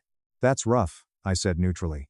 "Maybe they need to lower their expectations. Look for a fixer-upper." That's what I did. "Well, that's actually exactly what we wanted to discuss," Dad said smoothly. He locked eyes with me. "Your house. It's perfect for them." I blinked. Once. Twice. The words didn't compute. "Sorry? My house? You live there all alone," Mom said, leaning across the table, her eyes wide and pleading. "3 bedrooms, just for you. It's silly. Meanwhile, your brother needs the space for an actual family. So, he should buy a house with 3 bedrooms," I said, speaking very slowly, treating them like toddlers. "The thing is," Dad interrupted, "you bought at the absolute right time. You got lucky with the market crash. Marcus can't afford what you paid, let alone what that house is worth now. He just can't get the financing." That wasn't luck. I felt a hot spike of anger hit my chest. I saved for 6 years. I worked the graveyard shift at a warehouse. I bought a dump and fixed it with my own bare hands. Right. We know you worked hard," Dad waved his hand dismissively, as if my years of sacrifice were an annoying fly buzzing around his head. "But the reality of the situation is that you have an asset your brother desperately needs, and family helps family." The dining room went dead silent. The only sound was the ticking of the grandfather clock in the hallway. I looked around the table. Mom was nodding vigorously. Chloe was staring at her lap, looking extremely uncomfortable. Marcus was still aggressively examining his dessert. "What, exactly, are you suggesting?" "Sign the house over to Marcus," Dad said. He said it so casually, like he was asking me to pass the salt. "It's simple. You're single. You have no kids. You have no dependents. You can live anywhere. Get a nice apartment downtown. We'll even help you with the security deposit. Marcus needs that house for his family." I stared at him for 5 agonizing seconds, and then, I laughed. I couldn't help it. A loud, sharp bark of laughter echoed through the room. "You want me to give Marcus my house?" "Not give," Mom corrected hastily, her face flushing red. "We'd help you transition. We'd pay your first and last month's rent at a new place." "I own a house," I stated, the amusement fading into cold fury. Why on earth would I trade a property I own free and clear to go back to renting, just because my brother couldn't be bothered to use a condom while living in a luxury apartment he can't afford? "Hey," Marcus finally snapped, his head snapping up. "Don't talk about my kid like that." "I'm not talking about your kid, I'm talking about your choices," I shot back.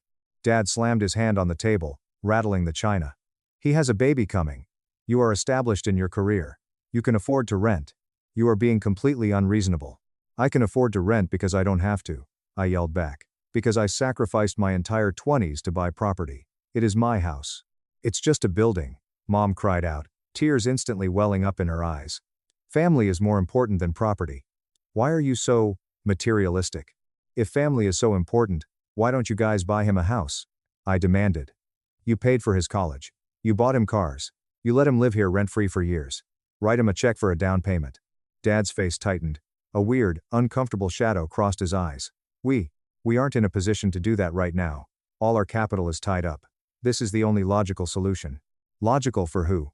I stood up from the table. My chair scraped loudly against the hardwood floor. "Not for me." "Think about your niece," Chloe blurted out, her voice trembling. It was the first time she had spoken all night. "Don't you want her to grow up in a safe neighborhood?" "I want her to have a great life," I said, looking right at her. "But I also want to live in the house that I bought. Marcus needs to step up and figure it out." I am trying to step up, Marcus yelled, standing up to face me. I'm trying to provide for my family. I thought, for once in your life, you'd actually understand and be a brother. I understand perfectly, I said, my voice dropping back to a terrifying calm. I understand that you want my house. What I don't understand is the sheer, unadulterated entitlement that makes you think you deserve it. Entitled? Dad roared, his face turning purple. He is asking for help. Is that what you think of your own flesh and blood? Asking is one thing, I said, grabbing my jacket from the back of the chair. This was an ambush. You sat me down, fed me roast beef, and demanded I hand over a $500,000 asset so your golden boy doesn't have to experience the consequences of his own financial illiteracy. You are being incredibly selfish, Mom wailed, the tears finally spilling over. You have always been like this. Ever since you were little, only thinking about yourself, never caring about your brother. That stung. Even at 29, the injustice of that statement felt like a knife to the ribs, but I didn't let them see it. I'm leaving, I said. Sit down, Dad barked, pointing a finger at me. We are not done discussing this. Yeah, we are, I said, walking toward the front door. There is absolutely nothing to discuss. The house is in my name. I am keeping it. End of story. Just think about it, Marcus called out after me, desperation cracking his voice. That's all we're asking. Just think about it. I didn't answer. I walked out, got into my truck, and drove away. The entire drive home, my hands were shaking so hard I could barely grip the steering wheel. Not from sadness, but from pure adrenaline-fueled rage. They had actually done it. They had looked me in the eye and demanded I hand over the biggest achievement of my life to the guy who had everything handed to him. I pulled into my driveway and sat in the truck for 20 minutes, just staring at my house, my home. The porch I rebuilt. The garden I planted. The roof I paid to patch. They wanted to take it and hand it to Marcus like a participation trophy. I walked inside, locked the deadbolt, and stood in the dark living room. I knew my family. I knew how they operated. When they decide Marcus needs something, they do not stop. They are relentless. They would view my no as a temporary obstacle to overcome. I needed to prepare for war. The very next morning, I took the day off work. At 8 a.m. sharp, I called a highly rated local locksmith. A gruff older guy named Frank showed up an hour later. I paid him $350 cash to completely change every single lock on the property. Front door, back door, side garage door, even the sliding glass patio lock. I watched him drill out the old cylinders and install heavy-duty Schlage deadbolts. I took the old keys, threw them in a Ziploc bag, and shoved them in the bottom of my trash can. While Frank was working, I drove to Home Depot. I didn't buy a polite little private property sticker. I bought a massive, reflective, heavy-gauge aluminum sign that read, "No trespassing. Violators will be prosecuted to the fullest extent of the law." I bought an 8-foot metal post and a bag of quickset concrete. I drove home, dug a hole at the exact edge of my property line where the driveway met the street, poured the concrete, and mounted that sign so high and so securely that nobody could rip it down without a truck and a chain. I took a time-stamped photo of it with my phone for legal documentation. Then, the administrative lockdown began. I called my bank. I put a hard freeze on all my accounts. I set up a verbal password that was required before any teller could even look at my balances. I called my mortgage company. I explained that I was dealing with a hostile family situation and feared identity theft. The representative was incredibly sympathetic. She said they see this all the time. We set up a 2-factor authentication protocol and a completely randomized passphrase, a string of nonsense words required for any account changes. Next, I called the county recorder's office. I spoke to a clerk named Patricia. I asked her about the process for preventing fraudulent property transfers. Patricia was a godsend. She walked me through setting up a property fraud alert. Basically, if anyone ever tried to file a quitclaim deed, a lien, or any legal document regarding my property parcel number, I would receive an instant text and email notification, and the transaction would be flagged for manual review. It cost me exactly $20. It was the best $20 I have ever spent in my life. I spent the rest of the afternoon buying a massive fireproof safe. I gathered my original closing documents, my physical deed, my title insurance paperwork, my passport, and my social security card. I locked them inside. Then, I scanned every single document and uploaded them to 3 separate, encrypted cloud storage accounts. I changed the passwords to my email, my Wi-Fi, my security cameras, and my Apple ID. I built an impenetrable fortress. And it was a good thing I did. I didn't hear a peep from anyone for 2 agonizing days. I figured they were giving me the silent treatment, hoping the guilt would eat me alive. On Wednesday afternoon, I was working from my home office when my driveway alarm chimed. I pulled up the camera feed on my monitor. It was Dad. He parked his SUV, walked confidently up my driveway, completely ignoring the giant no trespassing sign. He walked up the porch steps, pulled a key out of his pocket, the emergency spare I had given Mom 3 years ago and completely forgot about, and slid it into the front door deadbolt. He tried to turn it. It wouldn't budge. He pulled it out, looked at the teeth, shoved it back in, and jiggled the handle aggressively. Nothing. I watched his face contort from confusion to absolute fury. He started pounding his fist against the heavy wooden door. I walked out of my office, went to the front door, and yanked it open. I stood in the doorway, blocking his entry. "New locks?" Dad asked, his voice dripping with venom. "Yep," I said casually, crossing my arms. "Why?" "It's my son's house." "Exactly," I said. "My house, my locks." He stared at me, his face turning a dangerous shade of red. "Are you out of your damn mind? You actually think I would try to break into your house?" "I think you will do absolutely whatever it takes to get Marcus what he wants," I said coldly. "So yes, I changed the locks. And if you look at the end of the driveway, you'll see a sign. You are currently trespassing." His jaw tightened so hard I thought his teeth would shatter. "This is what you think of your own father. We raised you better than this." "You raised me to work for what I want," I shot back. "So I did. I bled for this house. It is mine. And I am keeping it." "Marcus needs this house," Dad yelled, losing his temper. "He has a baby coming. He needs stability." Then he should have thought about stability before raw-dogging his girlfriend in an apartment he can't afford. I yelled back, entirely out of patience. "That is not my problem. He is a 31-year-old man. Tell him to figure it out." "What would it take?" Dad suddenly asked, his voice dropping to a desperate growl. "What would it take for you to reconsider? Tell me your price." "Nothing," I said, staring directly into his eyes. "There is nothing on this earth you could offer me that would make me hand over my home. Now, get off my porch before I call the police." He looked at me like I was a stranger, like I was a monster. He shook his head in disgust, turned around, and marched back to his car. The psychological warfare escalated the next day. Mom started calling. First, it was 3 times a day. Then 5. I let them all go to voicemail. They were incredibly manipulative. "How can you be so cruel? Don't you care about your niece? Your brother is having panic attacks. You are tearing this family apart." I saved every single voicemail in a dedicated folder. Then came the legal threat. On Monday morning, I received a certified letter in the mail from a local law firm. My stomach did a brief flip until I opened it. It was a formal request for mediation regarding a family property dispute. The letter was drenched in intimidating legalese, essentially stating that the family had hired counsel to force me into a mediated settlement regarding the equitable distribution of my house. I immediately called my own lawyer, the bulldog of an attorney who handled my closing 3 years ago. I read him the letter. He started laughing. A full, deep belly laugh. "They can request mediation until they are blue in the face." My lawyer chuckled. "You don't have to agree to a damn thing. Unless your parents are on the mortgage or the deed, which they aren't, they have zero legal standing. It's an intimidation tactic, a bluff. Do you want me to bite back?" "Please," I said. That afternoon, my lawyer sent a brutal cease and desist letter to their attorney. It explicitly stated that I had zero interest in mediation, that the property was solely mine, and that any further uninvited contact from the family or their legal representatives would result in immediate harassment charges and a restraining order. That shut the lawyer up, but my parents weren't done. 2 days later, at 10 a.m., my phone buzzed. It was an automated text message from the county recorder's office. "FRAUD alert. A request for a quitclaim deed transfer has been initiated for parcel number 88472A. Action required." My blood ran ice cold.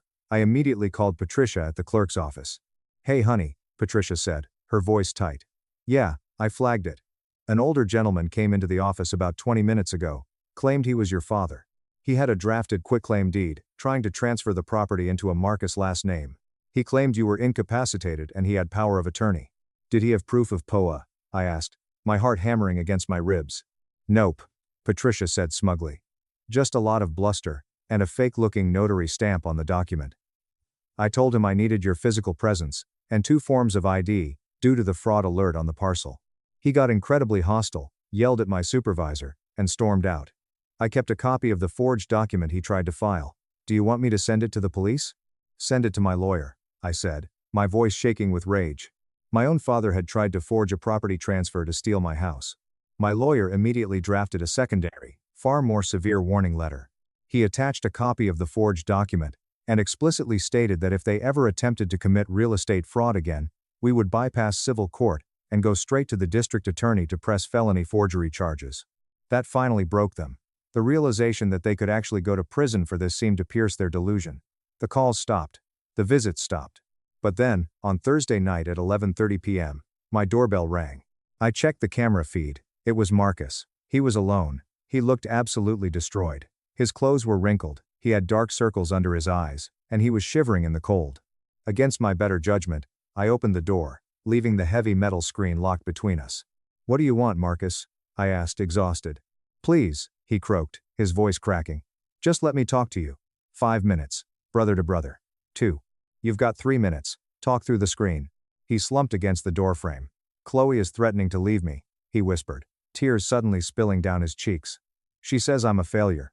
She says I promised her a house and a yard for the baby, and now we're stuck in that apartment.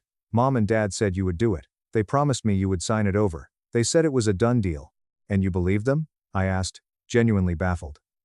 "You actually thought I would just hand you a $500,000 asset that I bled for, just because they told you I would?" "It's not fair," Marcus suddenly sobbed, hitting the metal screen with his palm. "It's not fair. You have this massive house all to yourself. I have a baby coming. I'm drowning, man. I'm drowning, and you're just standing on the boat watching me." 29 years of repressed rage finally boiled over. "You want to talk about fair?" I shouted through the mesh. "Was it fair that Mom and Dad paid your entire college tuition while I worked the graveyard shift loading trucks until my hands bled? Was it fair that you got a brand new car at 16 while I drove a rusted out piece of junk? Was it fair that you lived rent-free in their house until you were 28, while I paid my own way from the day I turned 18? Marcus stared at me, his mouth open, the tears freezing on his face. "You have never had to think about fairness in your entire life because the scales were always tipped in your favor," I continued, my voice echoing into the quiet street. "Mom and Dad always bailed you out. But they can't bail you out this time because it's not theirs to give. It's mine. I built this. I earned this. And you are not entitled to a single brick of it." I didn't know you hated me this much," he whispered. "I don't hate you, Marcus," I said, the anger suddenly draining out of me, leaving only a profound, hollow exhaustion. "I pity you.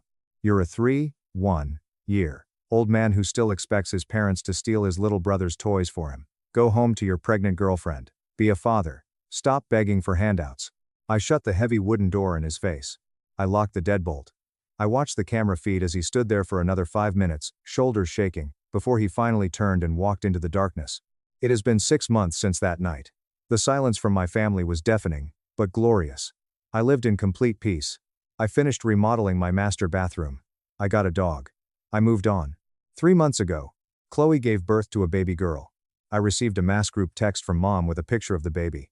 I replied, "Congratulations," and then immediately muted the chat. I didn't visit the hospital. I didn't send a gift. I was done. But then, the bomb dropped.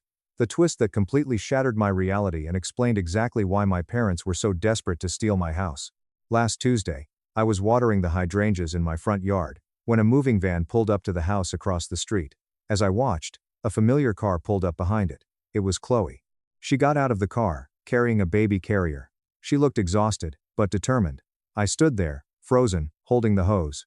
She saw me, locked the car, and walked straight across the street, right up to my property line. She stopped just short of the no trespassing sign. "Can we talk?" she asked. Her voice was steady, completely devoid of the panic she had at the dinner months ago. I turned off the hose. "What's going on, Chloe? Where's Marcus?" "I left him," she said bluntly. "I filed for full custody yesterday. I'm moving in with my sister across the street." I was stunned. "What happened?"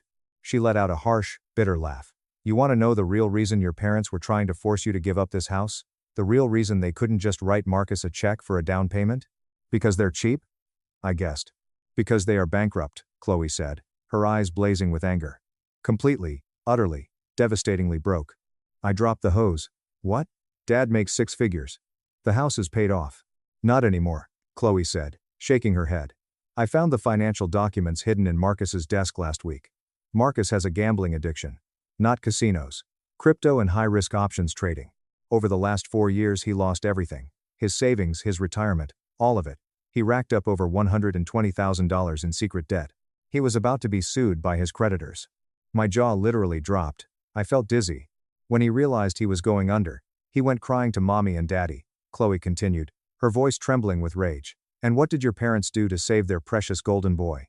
They took out a massive second mortgage on their fully paid off house to cover his $120,000 debt. They drained their retirement accounts. They leveraged everything they owned to bail him out.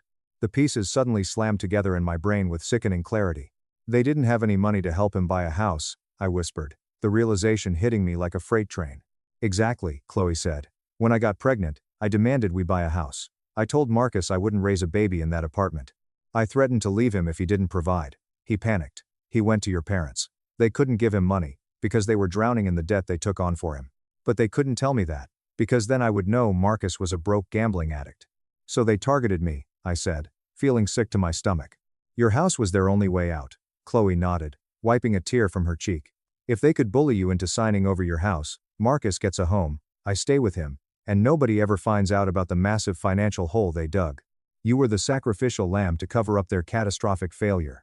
I stood there in the afternoon sun, completely speechless. The sheer, sociopathic audacity of it all was staggering. My own father tried to forge a deed and steal my home just to cover up his golden child's gambling addiction. When you refused, and locked down the house, the entire house of cards collapsed, Chloe said with a dark, grim smile. Marcus couldn't afford the luxury apartment anymore because the rent went up. He had to confess everything to me. The crypto losses. The second mortgage. The lies. I packed my bags that night. Where is he now? I asked, almost afraid of the answer. He moved back into your parents' house, she said. But they won't be there long. Since they drained their retirement to pay off Marcus's initial debts, they haven't been able to make the payments on the second mortgage. The bank initiated foreclosure proceedings on your parents' house last week. Karma didn't just knock on their door, it drove a bulldozer through their living room. My parents, who had spent my entire life coddling Marcus and treating me like an afterthought, had finally sacrificed themselves on the altar of the golden child. They gave him everything, and he dragged them down into the abyss with him. They are going to lose their home, their credit is destroyed, and Marcus is a 31-year-old bankrupt single father, living in a house that the bank is about to seize. I just wanted to tell you, Chloe said softly, looking at my house. You were right. You were right to protect yourself. I'm sorry I ever participated in that dinner. I had no idea how sick your family dynamic really was. I'm sorry you got caught in the crossfire, I said honestly. Take care of your daughter. I will, she said. She turned and walked back across the street to begin her new life. I stood in my front yard for a long time.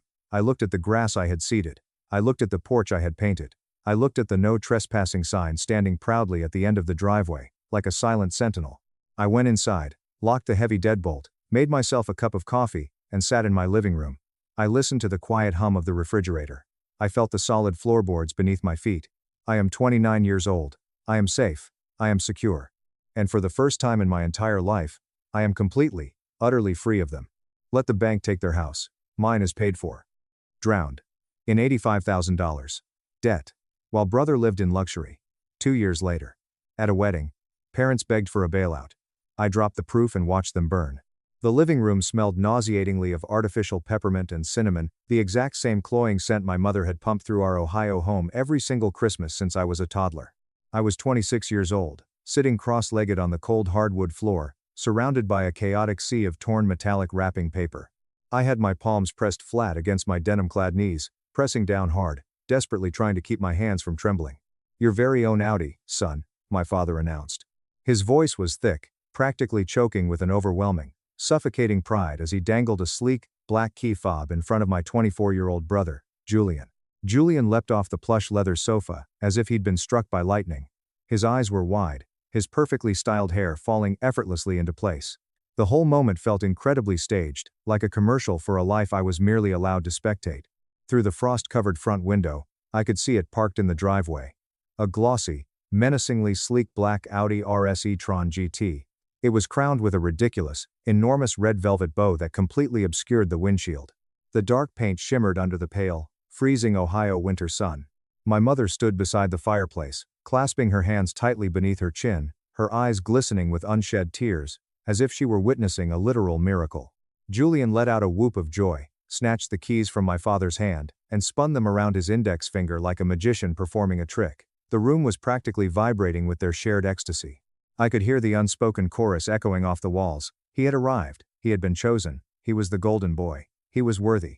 Across my lap, resting heavy and humiliating, was a cheap, generic plastic savings jar. It was the kind of flimsy novelty item you find tossed into the discount bins near the checkout line at a dollar store. It was shaped like a cartoonish safe. I turned it over slowly. A neon yellow clearance sticker was still stubbornly plastered to the underside. It read, $2.99. My parents, in all their infinite care and attention to detail, hadn't even bothered to peel the sticker off before handing it to me. My mother, finally tearing her adoring gaze away from Julian, looked down at me. "Go on, Maya," she urged, her tone dripping with that overly sweet, condescending pitch she always reserved for me. "Open it, see what we got you." I twisted the cheap plastic stopper at the bottom. 2 crumpled, worn-out bills fluttered out and landed in my palm. 2 $5 bills, $10. $10. My father chuckled heartily, waving his hand in the air dismissively as if he had just bestowed a grand treasure upon me. "A little seed money for your future home fund. You've always been the responsible one, Maya. Slow and steady wins the race, right?" Julian leaned down, his cologne something expensive and overpowering wafting over me. He bumped his shoulder against mine in a gesture that was supposed to be brotherly but felt entirely patronizing. "Hey," he whispered with a smirk, "I'll give you a ride in the Audi whenever you need to go grocery shopping, okay?" I didn't say a word.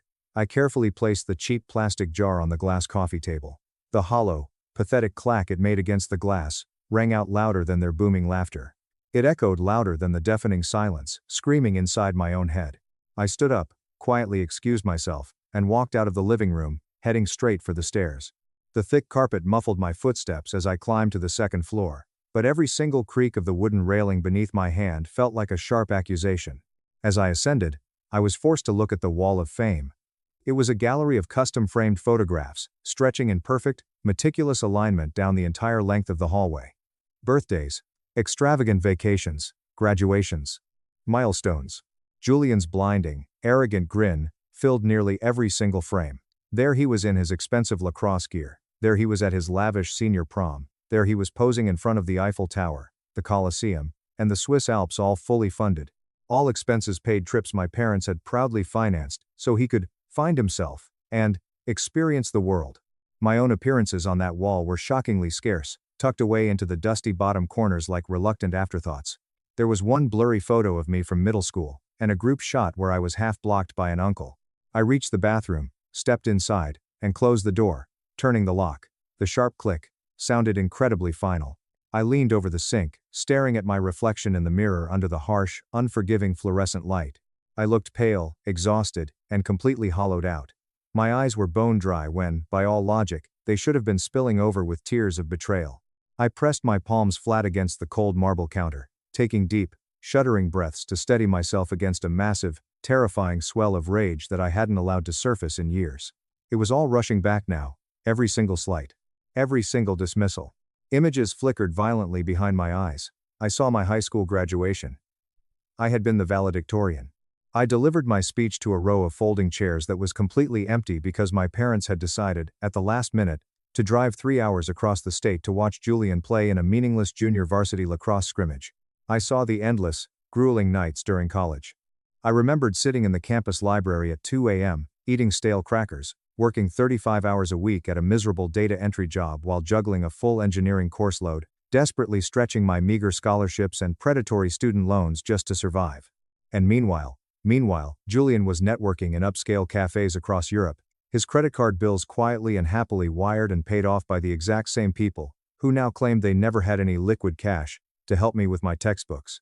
"You always manage so well on your own, Maya," they used to say, patting me on the head like a loyal, low-maintenance dog. At first, when I was young and naive, I wore that phrase like a badge of honor.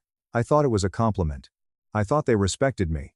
Later, I learned the bitter truth. It was simply their universal excuse. My fierce independence wasn't something they admired. It was their license, their absolute permission, to ignore me and give absolutely everything to him. The image of that $2.99 plastic jar, with its 10 limp dollars burned into my retinas. It didn't burn because of the insignificant amount of money. I didn't care about the $10. It burned because of what it irrevocably confirmed. Absolutely nothing had changed. Not my hard-earned degrees. Not my recent promotion at the architectural engineering firm. Not the years and years of quietly, desperately trying to prove my worth to them. I was the scapegoat, the glass child. Julian was the sun, and I was just the cold, empty space, meant to orbit him. I stared at my reflection, my jaw tight. I whispered to the empty room, my voice barely audible but laced with pure venom. Maybe this Christmas will be different. But the exhausted, broken woman staring back at me knew better. The truth was glaringly obvious. My silence, my constant willingness to just keep the peace and accept the crumbs they threw at me, had been their permission to keep abusing me. And it had gone on for far too long. I straightened my posture. I turned off the light. I unlocked the door and stepped back out into the hallway, where Julian's framed smile seemed to mock me from every angle. The house was dead silent, save for the faint, rhythmic hum of the central heating unit cycling on and off. I went into my childhood bedroom. I lay on the narrow bed, staring up at the ceiling where the cheap, glow-in-the-dark stars I had stuck up there when I was 12 years old still clung in fading, peeling patches. I tried to close my eyes, but sleep violently refused to come. Every time my eyelids shut, I saw Julian twirling those Audi keys. I saw the obnoxious red bow. I saw my parents' faces illuminated with a profound, unconditional pride that I had never, ever earned, no matter how hard I bled for it. At 3 a.m., the digital clock glowing red in the dark, I made my decision. I swung my legs over the side of the bed. The old floorboards groaned softly beneath my weight, but the house remained still. No one stirred. They were all sleeping the deep, peaceful sleep of the utterly oblivious. I opened my closet and reached into the very back, pulling out my old, battered canvas duffel bag. It was the same bag that had followed me from miserable dorm rooms to cramped, leaky apartments. I didn't pack clothes. I didn't pack anything they had ever given me. Into that bag, I placed only what truly mattered. I packed the handmade quilt my grandmother had pressed into my arms the week before she passed away. I packed a thick photo album from my college years, filled with the faces of friends and mentors who had actually believed in me. And I packed the original, hand-drawn blueprint of the very first building I had ever helped design, its edges creased from years of unfolding and refolding, the paper still smelling faintly of drafting ink. I zipped the bag shut. I walked downstairs, my steps light and purposeful. In the living room, the Christmas tree lights were still blinking in a steady, mocking rhythm, casting colorful shadows over the mountain of neatly wrapped gifts. I looked at the presents I had bought for them. I had spent weeks saving up. There was a beautiful, handcrafted leather briefcase for my dad, a delicate silver bracelet for my mom, a high-end camera lens Julian had casually mentioned wanting months ago. I had spent over $1,000 on them. I walked over and set the gifts carefully at the absolute base of the tree. I was entirely unwilling to carry them out the door with me, but I was also unable to strip away the physical proof of the effort I had made. Let them open them. Let them see what they threw away. I walked into the kitchen. I took my spare house key off my keyring and placed it gently on the granite counter beside the coffee maker. The cold metal caught the moonlight streaming through the window. It looked like a quiet final declaration of independence. I stepped out the back door into the freezing night air. The snow had started to fall, dusting the driveway in a thin layer of white. Parked on the street, far away from the gleaming new Audi, was my 2014 Honda Civic. It was scarred with miles, dented on the bumper, and the heater took 20 minutes to kick in, but it was fiercely loyal. It was mine. I threw my duffel bag into the passenger seat. I slid behind the freezing steering wheel, turned the ignition, and listened to the engine sputter before roaring to life. I eased the car into drive and pulled away from the curb. The headlights cut through the heavy darkness, illuminating the falling snow. I merged onto the interstate, pointing the car south. It felt like an escape route that had been drawn on the map exclusively for me. For the first time in 26 years, I took a breath and actually felt the air expand inside my chest. It wasn't filled with fear, or anxiety, or the constant, crushing dread of not being enough. It was filled with the fragile, terrifying, beautiful shape of absolute possibility. The highway stretched out ahead of me in an endless ribbon of dark, freezing silence. The only sounds were the rhythmic, hypnotic thumping of my windshield wipers and the aggressive hiss of my tires rolling over the wet, salted pavement. I had been driving for nearly 6 hours straight, the adrenaline slowly wearing off and leaving a hollow ache in my bones, when my phone suddenly lit up the dark cabin of the car. It was sitting in the cup holder. A new voicemail icon blinked aggressively on the screen. I stared at it for 3 miles. Against my better judgment, against every instinct screaming at me to ignore it, I reached over and pressed play over the Bluetooth. My father's voice erupted through the car speakers. It wasn't worried. It wasn't concerned. It was sharp, furious, and commanding. "Maya," he barked, the anger vibrating through the audio. "Return the car immediately or I am calling the police and reporting it stolen. This childish, jealous behavior has gone far enough. You are ruining your brother's Christmas.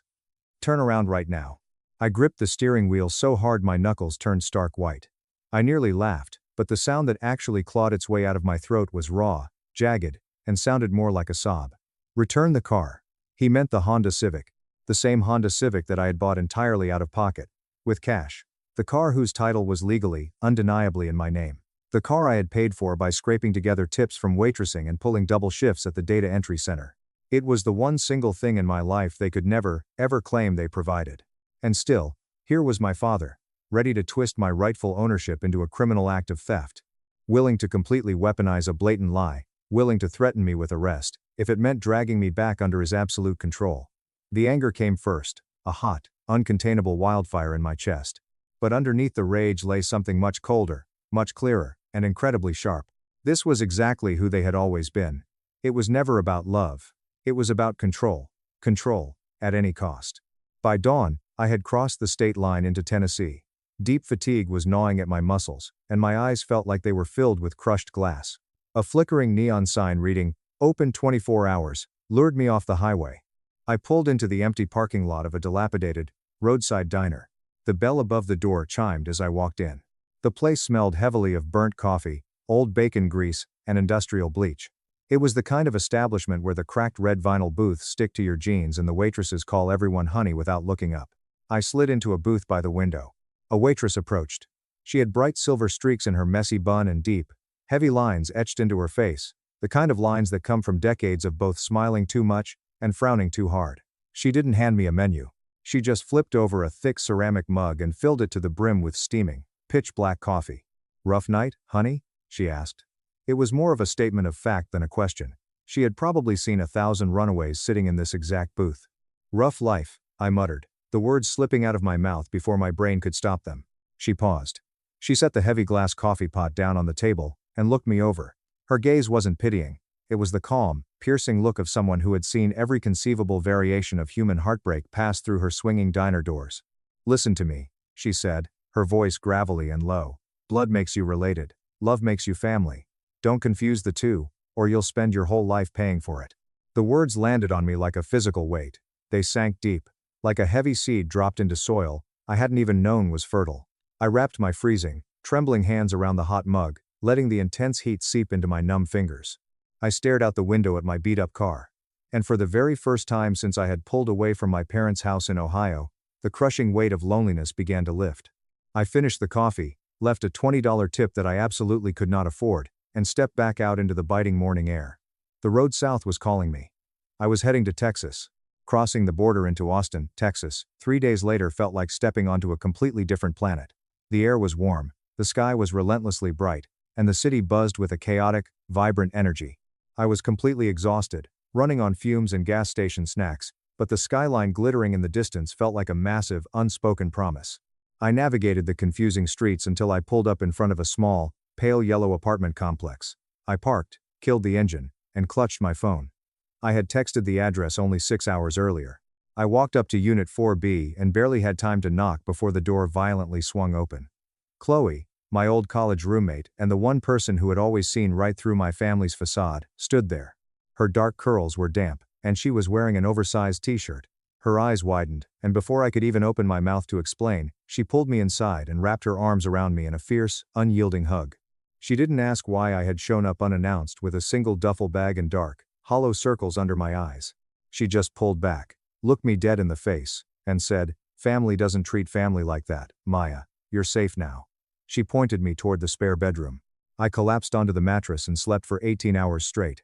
When I finally woke up, the harsh Texas sunlight was spilling across the unfamiliar walls, and for the first time in my life, the crushing pressure in my chest was gone. I felt miraculously lighter. Over steaming mugs of coffee in her cramped kitchen, Chloe gently coaxed the entire story out of me. I told her about the Audi. I told her about the $10 jar. I told her about the voicemail. She listened in absolute silence, her jaw clenching tighter with every detail. When I finally finished, sobbing into my hands, she reached across the table and grabbed my wrists. "You are staying here until you figure out exactly what comes next. I don't want to hear a single argument," she commanded. What came next arrived far faster than I could have ever anticipated. Within a week, I contacted the HR department of my engineering firm and requested an immediate permanent transfer to their Austin branch. Because of my recent promotion and my flawless track record, my supervisor approved it without a single moment of hesitation. Suddenly, I wasn't just drifting aimlessly. I wasn't a runaway. I was rebuilding. Chloe, being the force of nature she is, immediately insisted I start seeing a professional. She slid a sleek, minimalist business card across the kitchen counter one morning. Dr. Aris, Ph.D., clinical psychology. Walking into Dr. Aris's office was terrifying. It smelled of lemon polish and old paper. I sat on her couch, staring at my hands, and for the first time in my life, I said the words out loud. Financial abuse. Extreme favoritism. Scapegoating. Dr. Aris didn't flinch. She didn't offer toxic positivity. She just nodded slowly, her pen tapping against her notepad, as if me simply naming the abuse was the very first, vital act of defiance I needed to survive. One evening, after a particularly grueling therapy session where we unpacked the agonizing reality that my parents had intentionally kept me in debt to ensure I remained subordinate to Julian, I went to my duffel bag. I pulled out the cheap plastic savings jar. I set it on my new dresser. I opened my wallet, pulled out a crisp $10 bill, and slid it through the slot. The sound of the paper catching in the hollow plastic was incredibly loud in the quiet room. It sounded like a gavel striking a sound block. I made a silent vow right then and there. I decided I would add $10 every single week. Not as a bitter reminder of their insult, but as a tangible, growing measure of the life I was finally building for myself. When Chloe walked in and asked how long I planned to stay in Austin, I looked at her, pointed at the jar, and said, "Forever." It didn't take long for the toxic fallout to reach me. The rumors crawled across state lines like a virus. Old coworkers and distant relatives from Ohio started sending me cautious, probing text messages. They asked if I was feeling okay. They said they had heard from my mother that I had suffered a severe, psychotic mental breakdown. One aunt even heavily implied that I had run off to join a bizarre, dangerous cult in Texas. The sheer absurdity of the lies would have been hilarious if the betrayal didn't sting so sharply. My parents were aggressively spinning their narrative to protect their image, playing the tragic victims of a deranged daughter, and people were eagerly swallowing it whole. Julian wasn't exactly being subtle, either. His Instagram feed became an unbearable shrine to his own ego. He posted daily, high-resolution photos of himself leaning smugly against the black Audi. The ridiculous red bow was still draped dramatically across the hood in half the pictures. His captions were bloated, nauseating novels of self-praise. Grinding for our success. Hard work pays off. Blessed to have parents who believe in my vision. Underneath every single post, my mother would leave strings of heart emojis, cheering him on. My father would add pompous comments about the rewards of dedication. They might as well have carved my complete erasure into a stone monument. But down in Austin, the reality of my life looked vastly, beautifully different.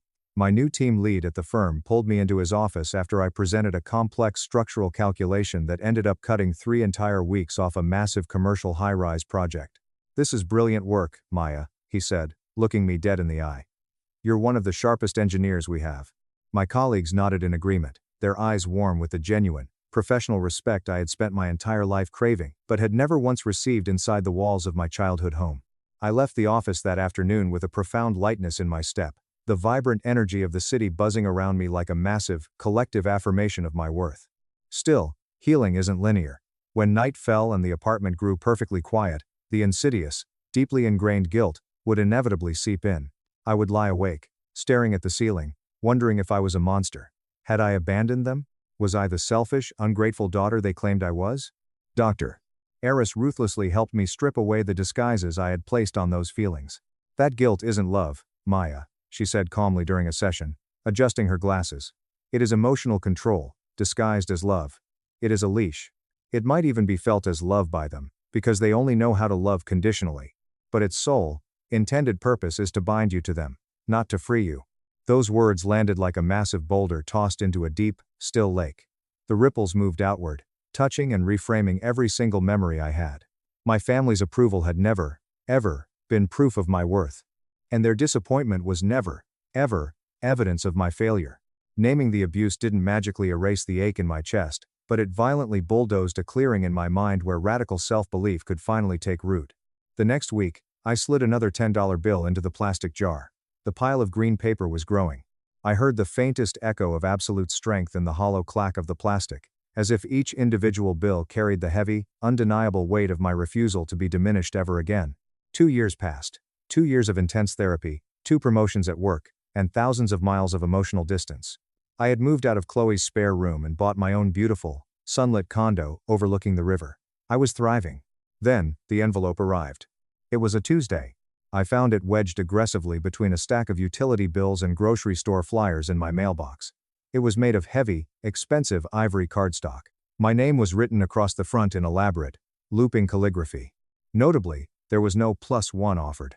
I stood in my kitchen, turning it over and over in my hands until the physical weight of the paper felt 10 times heavier than it actually was. My cousin Jessica was getting married back in Ohio, and the entire extended family was expected to attend. For 3 agonizing days, I left the unopened envelope sitting on my granite counter. Its mere presence seemed to fill my entire condo, like a suffocating cloud. A massive, terrifying question I absolutely did not want to answer. When I finally broke down and told Dr. Eris about it, she leaned back in her chair and tilted her head. "Avoiding a trigger isn't the same thing as healing from it, Maya," she said softly. "Sometimes, the absolute only way to test the strength of your new boundaries is to willingly stand inside the fire and see if you burn." I booked a flight and a room at a high-end downtown hotel that exact same afternoon. Almost immediately, the tracking system of my family kicked in. My father called me. I hadn't heard his voice in 2 years. I answered, keeping my breathing perfectly steady. He didn't ask how I was. He didn't say he missed me. He immediately launched into a demanding rant, insisting that I cancel my hotel and stay at the massive, multi-bedroom Airbnb the family had rented for the wedding week. "We need to present a united front," he barked. "People are talking." I answered with pure, unyielding silence. I let the dead air stretch on until his voice finally cracked, his false authority crumbling into desperate anger. "Suit yourself, you ungrateful brat," he spat venomously before slamming the phone down. For the first time in my entire existence, I didn't feel the panicked, frantic urge to call him back, apologize, and smooth things over. I just smiled, blocked the number again, and went back to cooking dinner. The following weekend, Chloe came over to help me pack. She helped me pick out the dress I would wear to the wedding. It was a stunning, tailored, midnight emerald silk gown. It skimmed my figure beautifully, and practically screamed unapologetic confidence. I caught my reflection in the full-length mirror, and instantly saw the echo. It was the exact same dark, shimmering color as the ribbon they had tied around Julian's Audi. But this time, I wasn't the spectator. I was wearing the luxury. I was wearing it like impenetrable armor. "Boundaries are the message," Chloe reminded me fiercely, fixing a stray curl near my face. "You do not have to explain them to anyone. You do not have to justify them. You just live them. Let them choke on it." On the flight north to Ohio, I pressed my forehead against the cold airplane window, watching the sprawling Texas landscape vanish beneath the dense gray clouds. My pulse was racing, but it wasn't from dread. It was from the strange, intoxicating electricity of knowing I was walking back onto a battlefield, but this time, I was the one dictating the terms of engagement. By the time the plane descended into the bleak, freezing Ohio winter fog, I knew with absolute certainty that I was no longer arriving as the broken, desperate daughter who had fled into the night with nothing but a duffel bag and a Honda Civic. I was stepping back onto their soil as a fiercely independent woman, who had built an incredible life completely without them. That difference was the only armor I would ever need. The ambush came exactly when I expected it to, just after the rehearsal dinner ended. I was walking toward the coat check when my Aunt Susan suddenly materialized in the corridor, blocking my path. Her expression was pinched, sour, and incredibly nervous. "Maya," she whispered frantically, looking around as if we were doing a drug deal, "your parents asked to see you, right now, in the library down the hall." I didn't argue. I just nodded coldly, and followed her through the maze of opulent hallways, until we reached a set of heavy, closed oak doors. I pushed them open, and stepped inside. The library was dimly lit by a crackling fireplace. My father was pacing frantically back and forth across the Persian rug. My mother was sitting stiffly upright in a high-backed leather chair, dabbing her dry eyes with a tissue, and Julian was leaning against the window frame, his arms crossed tightly over his chest, but he didn't look like the golden boy anymore. He looked exhausted. He looked deflated. His designer suit hung slightly loose on his frame, and the arrogant smirk was completely gone. The air in the room felt incredibly staged. It was a rehearsed intervention. "Maya, we need to talk." "As a family," my mother began, her voice trembling with just enough manufactured distress to suggest she was on the verge of a collapse, "things have been incredibly difficult. Your father was forced into early retirement. His investments tanked. My health has been fragile from the stress. We've completely drained our savings, and we are weeks away from the bank foreclosing on the house. All of this terrible luck started the exact moment you selfishly abandoned us." I stared at her. The sheer audacity of blaming their financial ruin on my absence was breathtaking.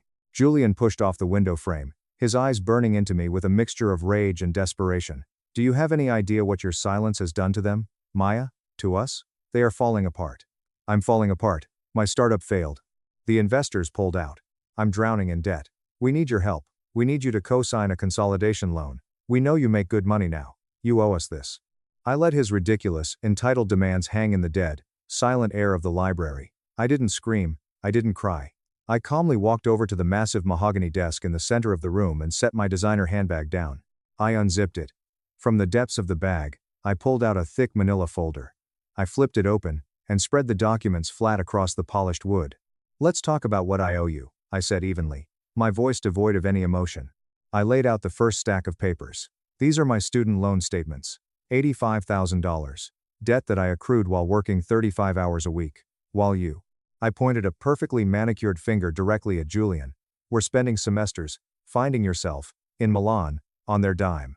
My father scoffed loudly, his face turning a dangerous shade of crimson. "We provided a roof over your head. You always managed fine on your own. You didn't need the help Julian needed." "Why? Managed does not mean I was unworthy of support," I answered, my voice turning to ice. "It meant I was neglected. You weaponized my competence." Then, I reached into my bag for the final item. I pulled out the cheap, plastic savings jar. The $2.99 clearance sticker was still on the bottom, but it wasn't empty anymore. It was practically bursting at the seams. I looked my mother dead in the eyes. I twisted the plastic stopper at the bottom. Dozens upon dozens of crisp, green $10 bills, violently spilled out, cascading across the polished mahogany desk, covering the loan documents, sliding into a massive, undeniable pile of cash right between us. $10, I said, my voice echoing in the dead silence of the room. One bill for every single week since that Christmas 2 years ago. This jar is a perfect, physical record of exactly what you told me my entire future was worth to you. And it is also a record of exactly what I have learned to claim for myself without you." Julian's bravado shattered instantly. His jaw literally dropped. His gaze shifted frantically from the massive pile of cash to the cold, unyielding expression on my face. For the very first time in his entire pampered, entitled life, the golden boy had absolutely nothing to say. I zipped my empty bag shut. I straightened my posture, looking down at the three of them. "I am not your safety net," I stated clearly. "I am not your bank. I am not the scapegoat you can summon to fix the messes you created by funding a lifestyle you couldn't afford. If there is ever going to be any chance of a relationship between us in the future, it requires two non-negotiable things: intensive family therapy, and absolute respect for my financial and emotional boundaries. Until then, you are on your own. Do not contact me again." I turned on my heel and walked out of the library. I didn't look back. I didn't wait to hear their protests. I walked straight out of the venue, hailed a cab, and went back to my hotel. The night air was freezing, but as I stood on the balcony of my hotel room overlooking the city, I felt incredibly warm. The heavy, suffocating chain that had bound me to their approval had finally, entirely snapped. 2 days later, I flew back to Austin. It has been 6 months since the wedding. The fallout was exactly as messy and catastrophic as I anticipated. Without my credit score to bail them out, my parents were forced to sell the sprawling childhood house to avoid foreclosure. They downsized to a cramped, 2-bedroom apartment, in a much less desirable zip code. And Julian? The golden boy couldn't keep up the illusion any longer. The bank repossessed the black Audi. His credit cards were completely maxed out, and his influencer lifestyle evaporated overnight when the money tap ran dry. Last week, I was hosting a Thanksgiving dinner at my condo. The scent of roasted turkey and fresh rosemary filled the air, mingling with the loud, joyous laughter of my chosen family. Chloe was there, along with my colleagues from the firm, and a few neighbors. The clink of wine glasses and the easy, safe rhythm of their conversation filled my home in a way I had never experienced growing up. Sitting proudly on my fireplace mantel, right in the center, was the plastic savings jar. It was empty now. I had taken the money and used it to buy the massive, beautiful dining table we were all currently sitting around. Partway through dinner, my phone buzzed on the counter. It was a FaceTime request from Julian. I stepped out onto my balcony, the warm Texas breeze wrapping around me, and accepted the call. Julian's face appeared on the screen. He looked thinner, much older, and incredibly weary. He was wearing a dark blue polo shirt with an Amazon Prime delivery logo stitched onto the chest. He was sitting in the cab of a massive delivery van, the harsh interior light illuminating the dark circles under his eyes. "Hey, Maya," he said, his voice quiet, stripped of all its former arrogance. "Just wanted to say happy Thanksgiving. I'm working a double shift today, time and a half." There was no begging. There was no demand for money. There was just a profound, crushing humility. The old version of me would have immediately panicked, offered to wire him cash, and rearranged my entire life to catch him. Instead, I just looked at him, feeling a strange, distant sense of peace. "Happy Thanksgiving, Julian," I said softly. "Be safe on the roads." "I will," he nodded, looking down at his steering wheel. "I'm figuring it out, Maya. Slowly, but I'm figuring it out." When the call ended, I didn't feel guilty. I just felt balanced. Later that evening, long after the last of my guests had gone home, a notification popped up on my phone. It was an email from my mother. There was no text in the body of the email, just a single, scanned PDF attachment. I opened it. It was the official deed to a small, 2-acre plot of undeveloped land near a lake in upstate New York. It was land that my grandmother had explicitly left to me in her will, land that my parents had illegally hidden the paperwork for, likely hoping to sell it to fund Julian's debts. But they couldn't. The deed bore my name, and my name alone. They had finally surrendered. I locked my phone, set it on the counter, and walked back into my quiet, beautiful living room. I looked around at the life I had built from absolute scratch. I looked at the empty jar on the mantel, wrapping a warm blanket around my shoulders. I looked out the window at the glittering Austin skyline. I smiled, taking a deep, unburdened breath. Worth isn't something you are given by the people who are supposed to love you.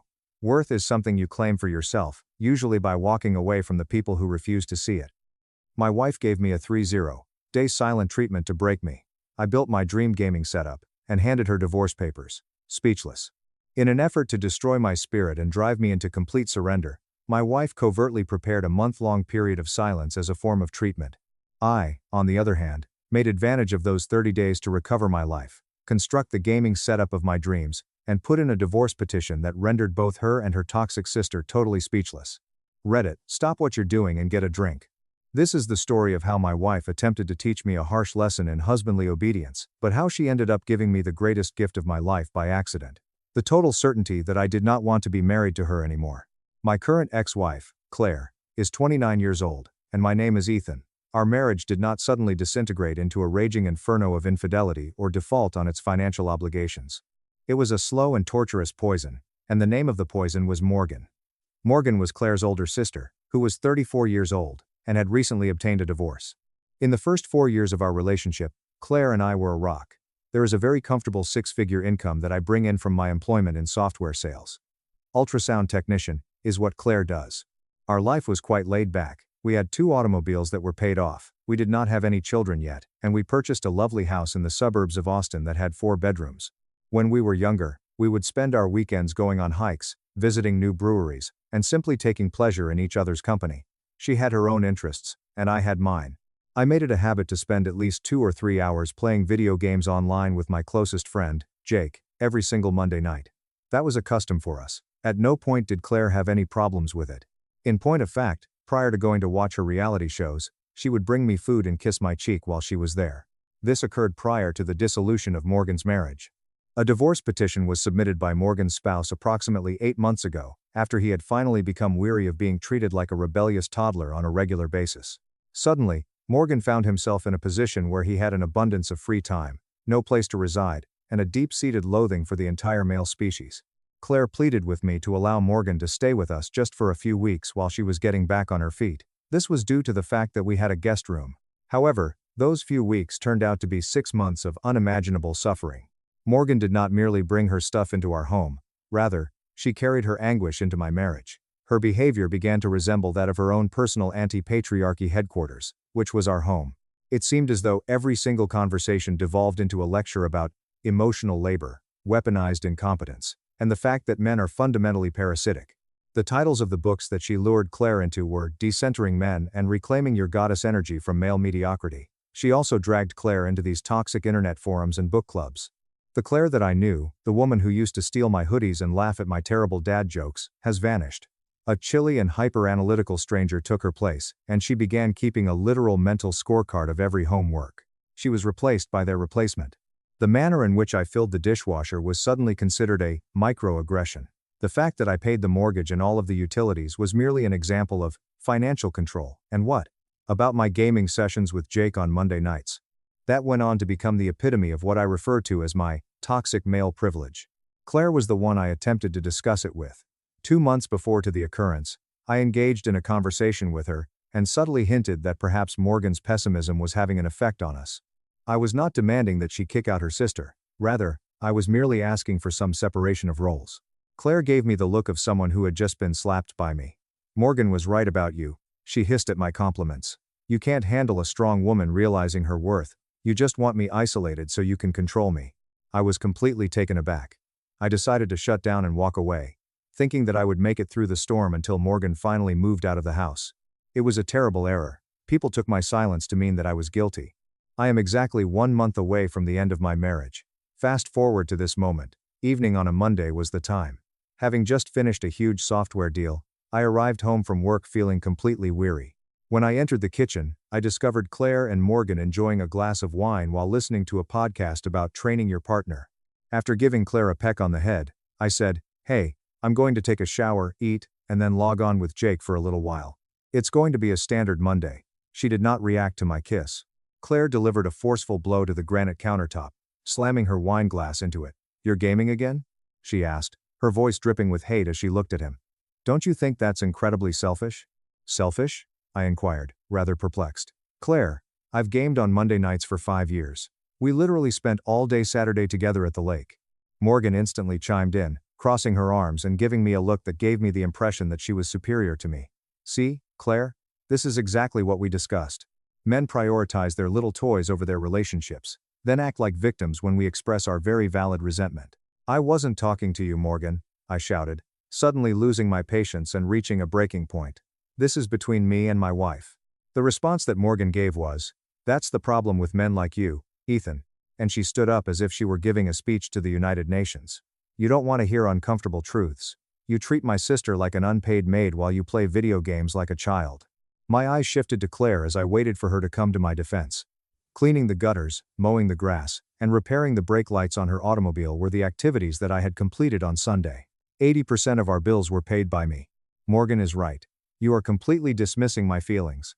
This is about respect and priorities," Claire said with a fury on her face. "I asked you this morning if you needed help with anything tonight, and you said no," I said in a respectful manner. "So, I'm going to do what I've done every Monday since we met. Have a good night." I went up to the second floor, entered my office, which Morgan had gradually stuffed with her, unpacked moving boxes, put on my headset, and logged in. He was waiting for Jake. We played for a total of 2 hours. My stomach was in knots the entire time, despite the fact that it was a wonderful conversation. After logging out of my account and going downstairs, I found that the home was completely dark.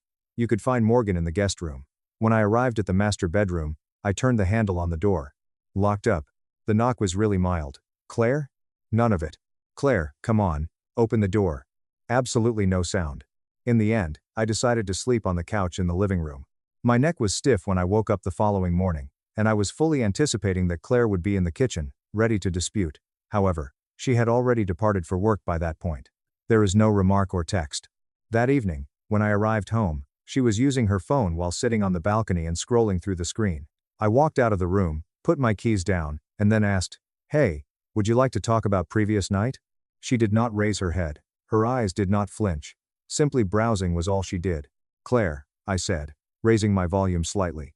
"None of it." As she went inside, I heard the door to the bedroom close once more. She stood up, walked right by me as if I were a true ghost, and made her way inside. That was the first day of the treatment that was silent. By the 4th day, I had recognized that this wasn't just her being angry. The psychological punishment that was administered was carefully planned and executed. I was reminded of a Christmas gathering that took place 3 years ago, during which Morgan had done the exact same thing to our cousin because he felt that he had been treated unfairly. During the course of the entire weekend, Morgan froze the poor girl out, and eventually, the cousin practically broke down in tears and begged for forgiveness. Claire was directing Morgan's playbook at the time. Her intention was to destroy me. At the altar of their warped sisterhood, she wanted me to break down, to beg, to apologize for breathing, and to give up my hobbies and my dignity entirely. She wanted me to do all of these things. During the first week, I found myself fascinated in the most pitiful way possible. With an Oscar-worthy level of dedication, Claire dedicated herself to the role. In front of me, she would consume the dinner that she had prepared, but it would only be enough for one person. She would do this while staring at the wall. My filthy clothing were left resting on top of the washing machine after she finished doing her own laundry. When I entered a room, she would let out a huge sigh, and then rush out of the room. So what is the most insane aspect of it all? As soon as her phone rung with a call from her pals or her mother, she would immediately undergo a transformation on the spot. She would be effervescent, laughing, and utterly normal at the same time. Following that, she would hang up, her face would go lifeless, and I would cease to exist once more. As one might expect, Morgan was savoring each and every moment of it. She would sit in the kitchen with Claire, and the two of them would engage in loud, theatrical talks right in front of me. "You know, Claire, Morgan would exclaim loudly as I was making coffee. "I'm just so proud of you for holding your boundaries. Narcissistic men literally cannot handle it when women take their power back. He's probably going to throw a tantrum soon." I was preparing coffee at the time. On the 6th day, I sent Jake a text message. "Bro, it's been almost a week since Claire has communicated with me in any way, shape or form." Jake: "What the heck? You're sick of gaming on a Monday? Are you going to do something?"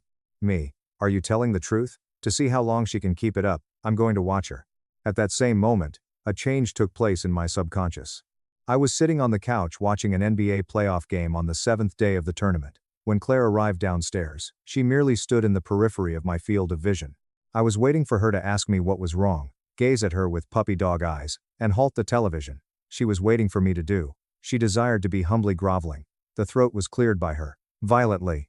On the occasion that the Mavericks made a 3-point shot, I took a swig of my beer, kept my eyes fixed on the screen, and cheered enthusiastically.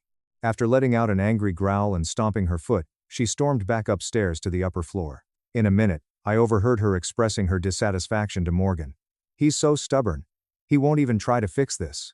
She did not sustain any injuries. She was irritated that her dog was not performing the trick that she had instructed him to do. In spite of this, I found myself experiencing a peculiar sensation as I sat there watching the game. The house was devoid of din. There was no moment when Morgan was giving me a lecture about patriarchy. The manner in which I folded the blankets was not criticized by Claire in any way. The absence of passive-aggressive sighs was noticeable. I had not experienced this feeling in the past half a year. Tranquilly. At that same moment, I settled on a choice. In the event that she did not want to acknowledge my existence, I was going to conduct my life in the same manner, as a man who did not have a wife. My intention was to reclaim ownership of my home. It was on day 8 that I started experiencing a renaissance. I gave myself a day off from work. After Claire and Morgan had departed for the morning, I headed straight into my home office to get some work done. Morgan had essentially transformed it into her own personal storage unit over the course of the past few months, stacking boxes of old clothing, garbage, and feminist literature all over my gaming setup and desk. The process of moving each and every one of Morgan's boxes out of my office and stacking them in the garage took me 3 hours to complete. I had the room thoroughly cleaned. I did an excellent job of arranging my enormous L-shaped desk. Following that, I retrieved the boxes of high-end computer components that I had purchased several months prior but never completed because Claire was constantly moaning about the financial irresponsibility, despite the fact that I had used my own bonus money. My ideal rig was constructed over the course of the full afternoon. There is an RTX 4090, a water cooling loop that is custom-made, insane RGB lighting, and 3 monitors that are curved. It had the appearance of a command center for a spaceship. It was a stunning sight. I was in the middle of a game with Jake when Claire and Morgan arrived home, and I was laughing out loud into my microphone. As she passed my office, Claire noticed that all of Morgan's trash had been removed, and she also noticed the glowing monolith that was my new personal computer. She remained motionless at the entranceway. Because of the heat that emanated from her, I could really feel it. This made her want to scream. It was her intention to make a demand to know the whereabouts of Morgan's boxes. The computer was the subject of her desire to yell. She was unable to do so. Mostly due to the fact that it would be a violation of her beloved silence therapy to speak to me. "Hey, honey. Watch out, Jake, there's a sniper on your left." I replied as I turned my head to gaze at her with a bright smile on my face.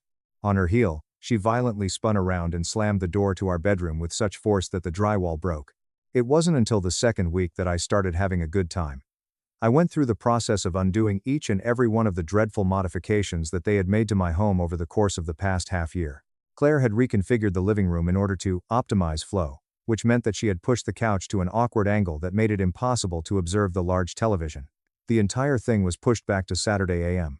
In order to make room for my feet to rest on the couch, I positioned the enormous coffee table just in front of it. The kitchen was the next room. My coffee maker, toaster oven, and protein powder were all relegated to the dark reaches of the pantry by Claire, because they ruined her minimalist aesthetic.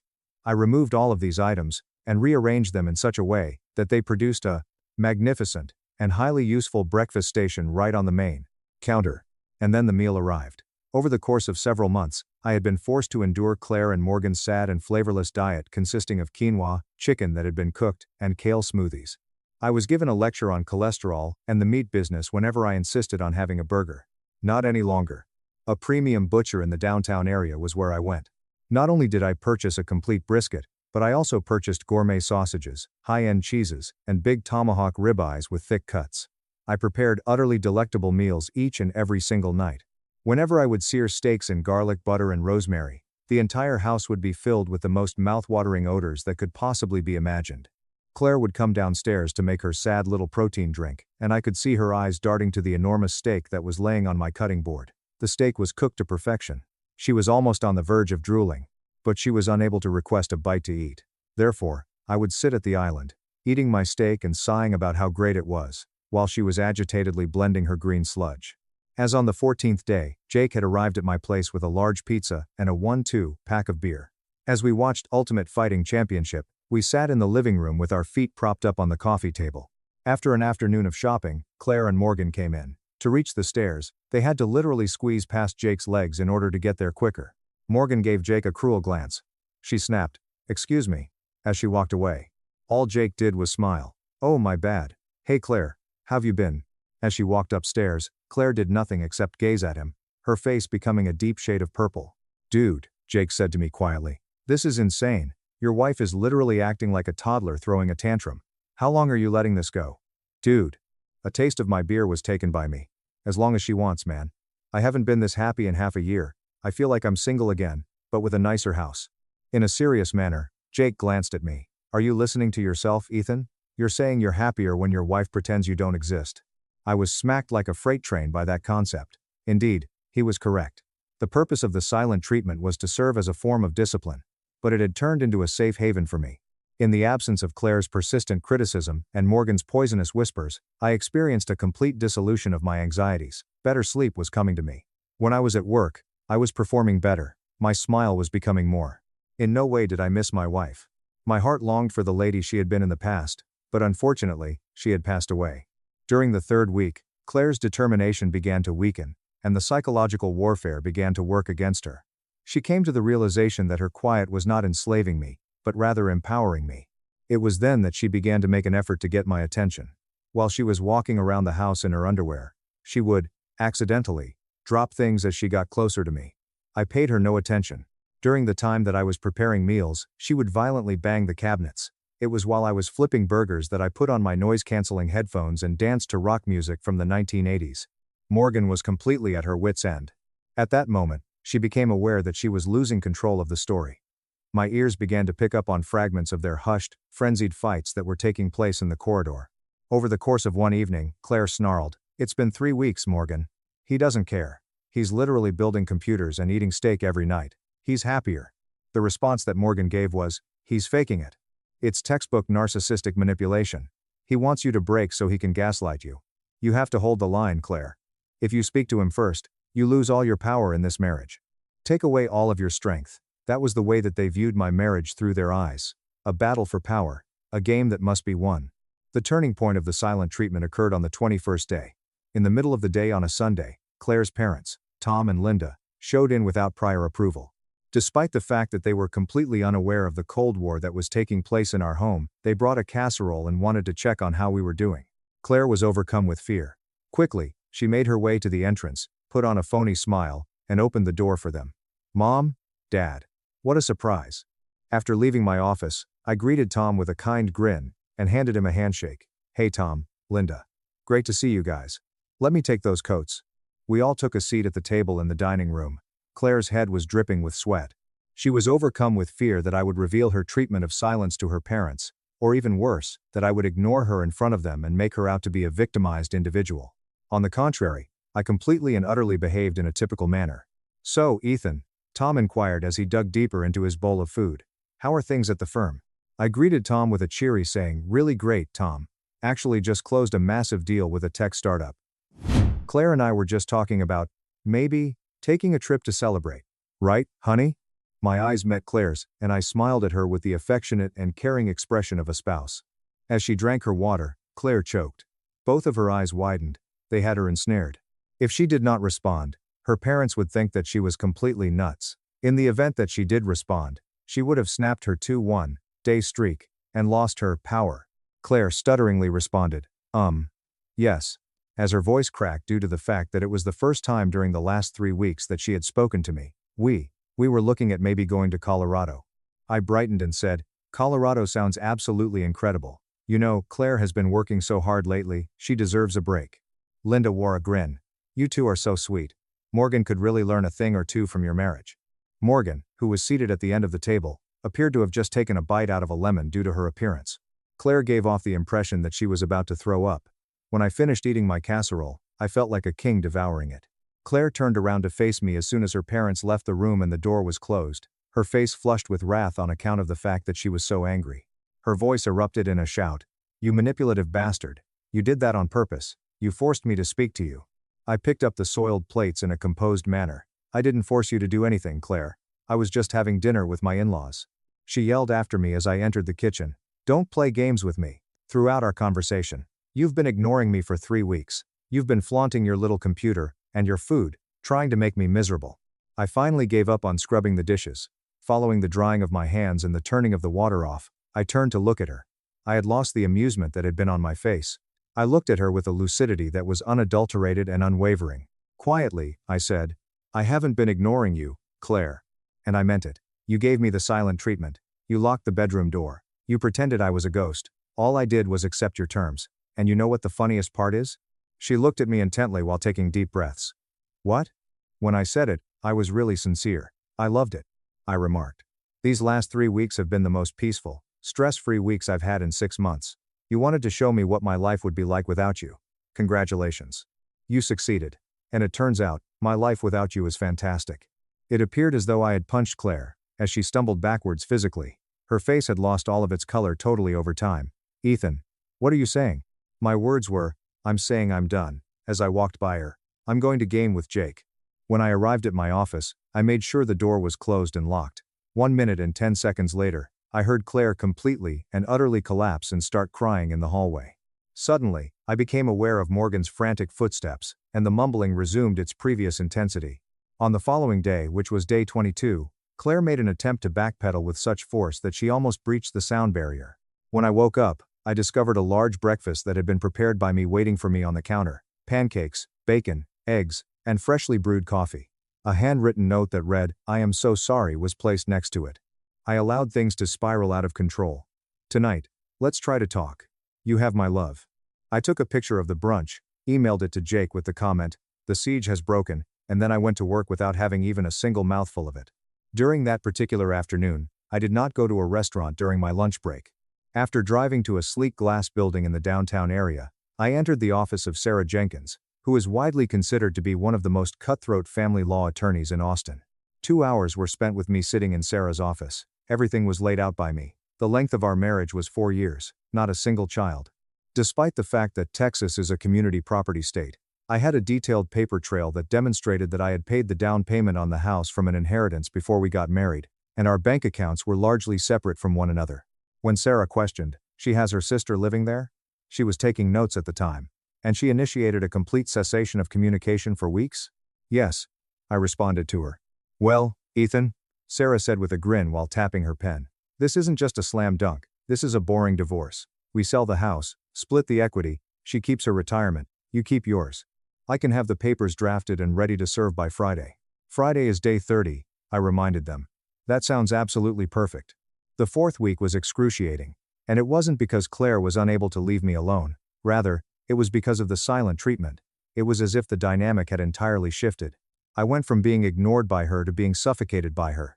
Apologies were constant texts that she sent to me.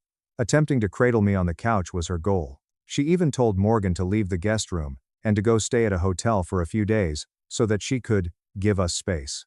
Morgan was informed of this. It was, however, too late. It had been removed from the veil. I was only able to see the woman who was perfectly willing to psychologically torture me in order to win a petty power struggle that was orchestrated by her resentful sister whenever Claire looked at me with those pleading eyes. Wednesday evening, the 29th day. For the purpose of concealing my most valuable possessions, which included documents, sentimental items, and expensive electronics, I stayed up late and packed them into a few duffel bags before concealing them in the trunk of my car. It is Friday morning. 30 days in. Awoken at 5:30 inches the morning. It was a new pot of coffee that I brewed. I went to the dining room table and placed a lovely vase of white lilies that I had purchased the day before on the table. In close proximity to the lilies, I positioned a substantial envelope made of manila. The documents for the divorce were enclosed, and I had signed them. Sarah's office had stamped them. I affixed a post-it note to the top of the envelope, which read, "Thank you for making this month the most enlightening of my entire life. I have come to the realization that I am deserving of better. I have included the information of my attorney here. You can find me staying at Jake's." As the sun was beginning to rise, I quickly grabbed my keys, exited the house through the front door, and drove away. I made a beeline for Jake's apartment immediately. It was ready for me to check in at the guest room. My laptop was set up. I poured myself a cup of coffee, and I waited. The vibrations on my phone began at precisely 7:15 inches the morning. "Claire, Ethan, what is this? It is 7:15 inches the morning. I beg you to remind me that this is a joke. It's impossible for you to be serious, Claire. 7:16 a.m. After a disagreement regarding video games? Please pick up the phone, Claire. It is 7:18 inches the morning. My stomach is in knots. I beg you." After that, the calls started coming in. Calls were missed 1, 2, 10, and 20 times. After setting my phone to the Do Not Disturb mode, I began my day of working remotely.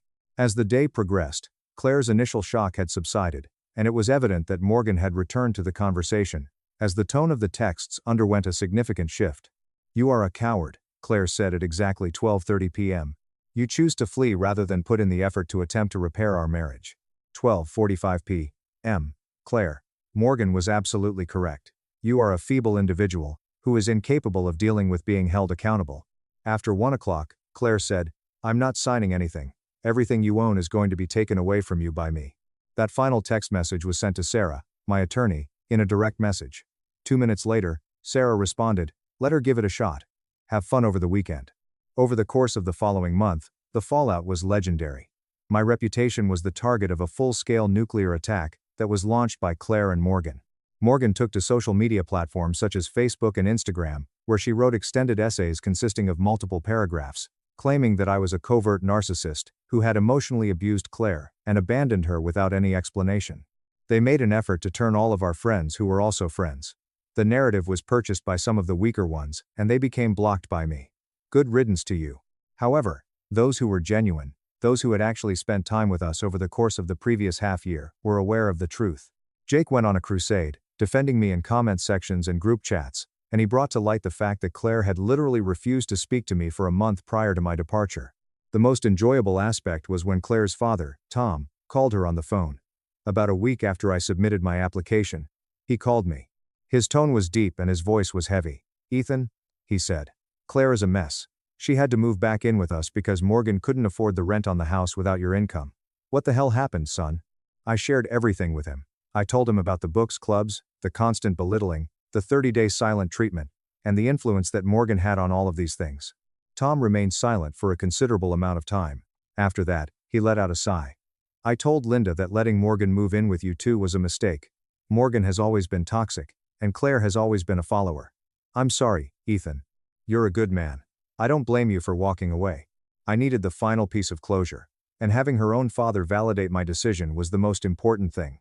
After approximately 5 months, the divorce was finally finalized. At first, Claire made an effort to stand up for herself by demanding alimony and a disproportionate portion of the equity in the house.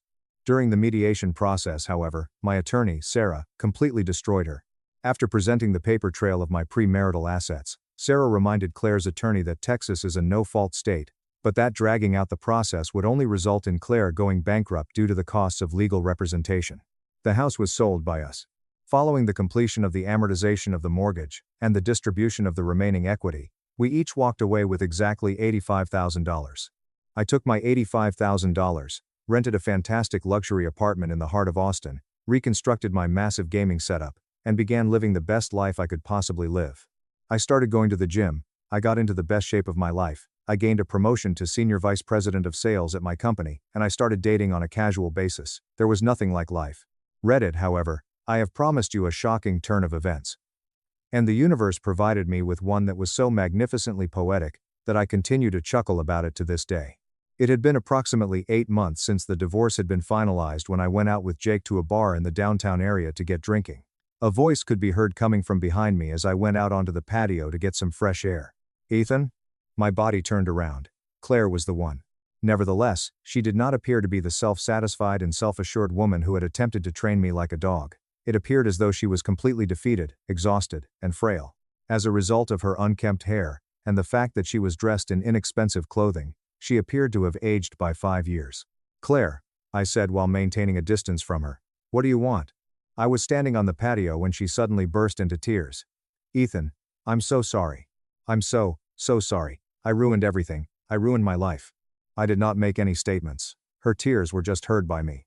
Her hands were shaking as she sobbed. "Morgan was the one who destroyed me. After the divorce, Morgan convinced me to pool my $85,000 with her savings to open a women's wellness boutique and sign a lease on a luxury apartment together." An eyebrow was raised by me. "And let me guess, Morgan didn't actually have any savings?" Claire frantically shook her head in response. "No. She was drowning in secret credit card debt from her own divorce. She used my money to pay off her debts, signed the boutique lease under my name, and then, she bailed. She met some guy online, moved to Florida with him, and left me with a broken lease, all the business debt, and absolutely nothing. I'm bankrupt, Ethan. I had to move back into my childhood bedroom." As I stood there, I was completely taken aback. It was Morgan, the woman who had convinced my wife that I was a financial abuser, who had literally defrauded her own sister out of her entire divorce settlement and then abandoned her. Morgan was the grand champion of female empowerment. It was never a concern of Morgan's for Claire to be independent. Having recently become destitute and miserable, Morgan required Claire to be unattached in order to use her as a source of financial support. Claire pleaded with me, "Ethan, please," as she moved closer to me and grabbed my arm. "I see it now. I was brainwashed. I miss you so much. I miss our life. We can start over. I'll do anything. Please, just give me another chance." She had her hand on my arm, and I looked down at it. An instantaneous and fleeting feeling of pity for her came over me. Then, however, I recalled that the door to the bedroom was locked. My recollection is that I would eat my meals in complete silence while she and her sister were laughing in the adjacent room. I recalled the icy look that appeared in her eyes whenever she came to the conclusion that she was in complete control. I carefully removed my arm from her grasp and let it go. "Claire," I whispered to her, "I'm sorry your sister conned you. I really am. That's a terrible thing to go through." A glimmer of optimism could be seen in her eyes as she looked up at me. "But," I continued, my tone becoming more adamant now, "you didn't divorce me because of Morgan. You divorced me because you liked the feeling of stepping on me. You loved the power trip. You only regret it now, because the person you chose over me ended up stabbing you in the back." She began to cry out, "That is not true. I love you." "No, you don't." I responded to her. "You love the safety I provided. You love the house I paid for. You love the $85,000 you threw away, but you don't love me. And honestly, I don't love you either, not anymore." I made a 360-degree turn and made my way back into the bar. Even though she was crying, she did not follow me as she stood there. Since then, more than a year has passed. The word got around that Claire had to file for bankruptcy and is working double shifts at the clinic in order to pay off the debt that Morgan left her with. I learned this information through the grapevine. It appears that Morgan has already divorced once more in the state of Florida. What about me? I have just returned from a trip to Japan, where I spent 2 weeks with an incredible woman whom I have been dating for the past half a year. The most important thing is that she respects me, along with the fact that she enjoys my cooking and thinks my gaming setup is cool. It was supposed to be my punishment to be subjected to the silent treatment. On the contrary, it was the alarm clock that jolted me awake from a nightmare that I had no idea I was living in. There are times when the trash does not simply take itself out, rather, it intentionally sets itself on fire while it is being transported to the curb. Parents gave brother $15,000. I ate cold potatoes. A year later, a magazine revealed my $450,000 real estate empire. They demanded I save his house. I laughed. Forgotten son, people forget you're in the room. Your sibling's massive, brilliant play uses you as a background character. I regret eating leftover dry pot roast at my parents' huge oak dining table in the Chicago suburbs at 29. Suddenly, my mother gave my younger brother Leo a clean white envelope from her expensive purse. Not a birthday card. Not a graduation present. October Tuesday was random and rainy. Leo, 27, tore it open with the casualness of a man who had never been told no. His eyes widen when he takes paper. Holy crap. Are you serious? My dad smiled like he won the jackpot at the head of the table. His arms were crossed as he reclined. You're ready, son. It's time to invest in your future. We want to see you settled. Hi. Leo presented the check like a golden ticket. It cost $15,000. While chewing, my pot roast with gravy tasted like ash and disappointment. Our little homeowner, my mom proudly said, grabbed Leo's arm. Let me draw Leo. Leo lost 4 jobs in 3 years. Due to his poor credit score, predatory credit card companies sent him rejection letters to humiliate him. He drove a co-signed BMW and emailed our parents' Venmo requests for premium gas every other week. He bought designer shoes and took expensive Miami weekend getaways. However, he anticipated the huge financial burden of homeownership. That's awesome, man, I said. I meant it. In some way. This was my norm.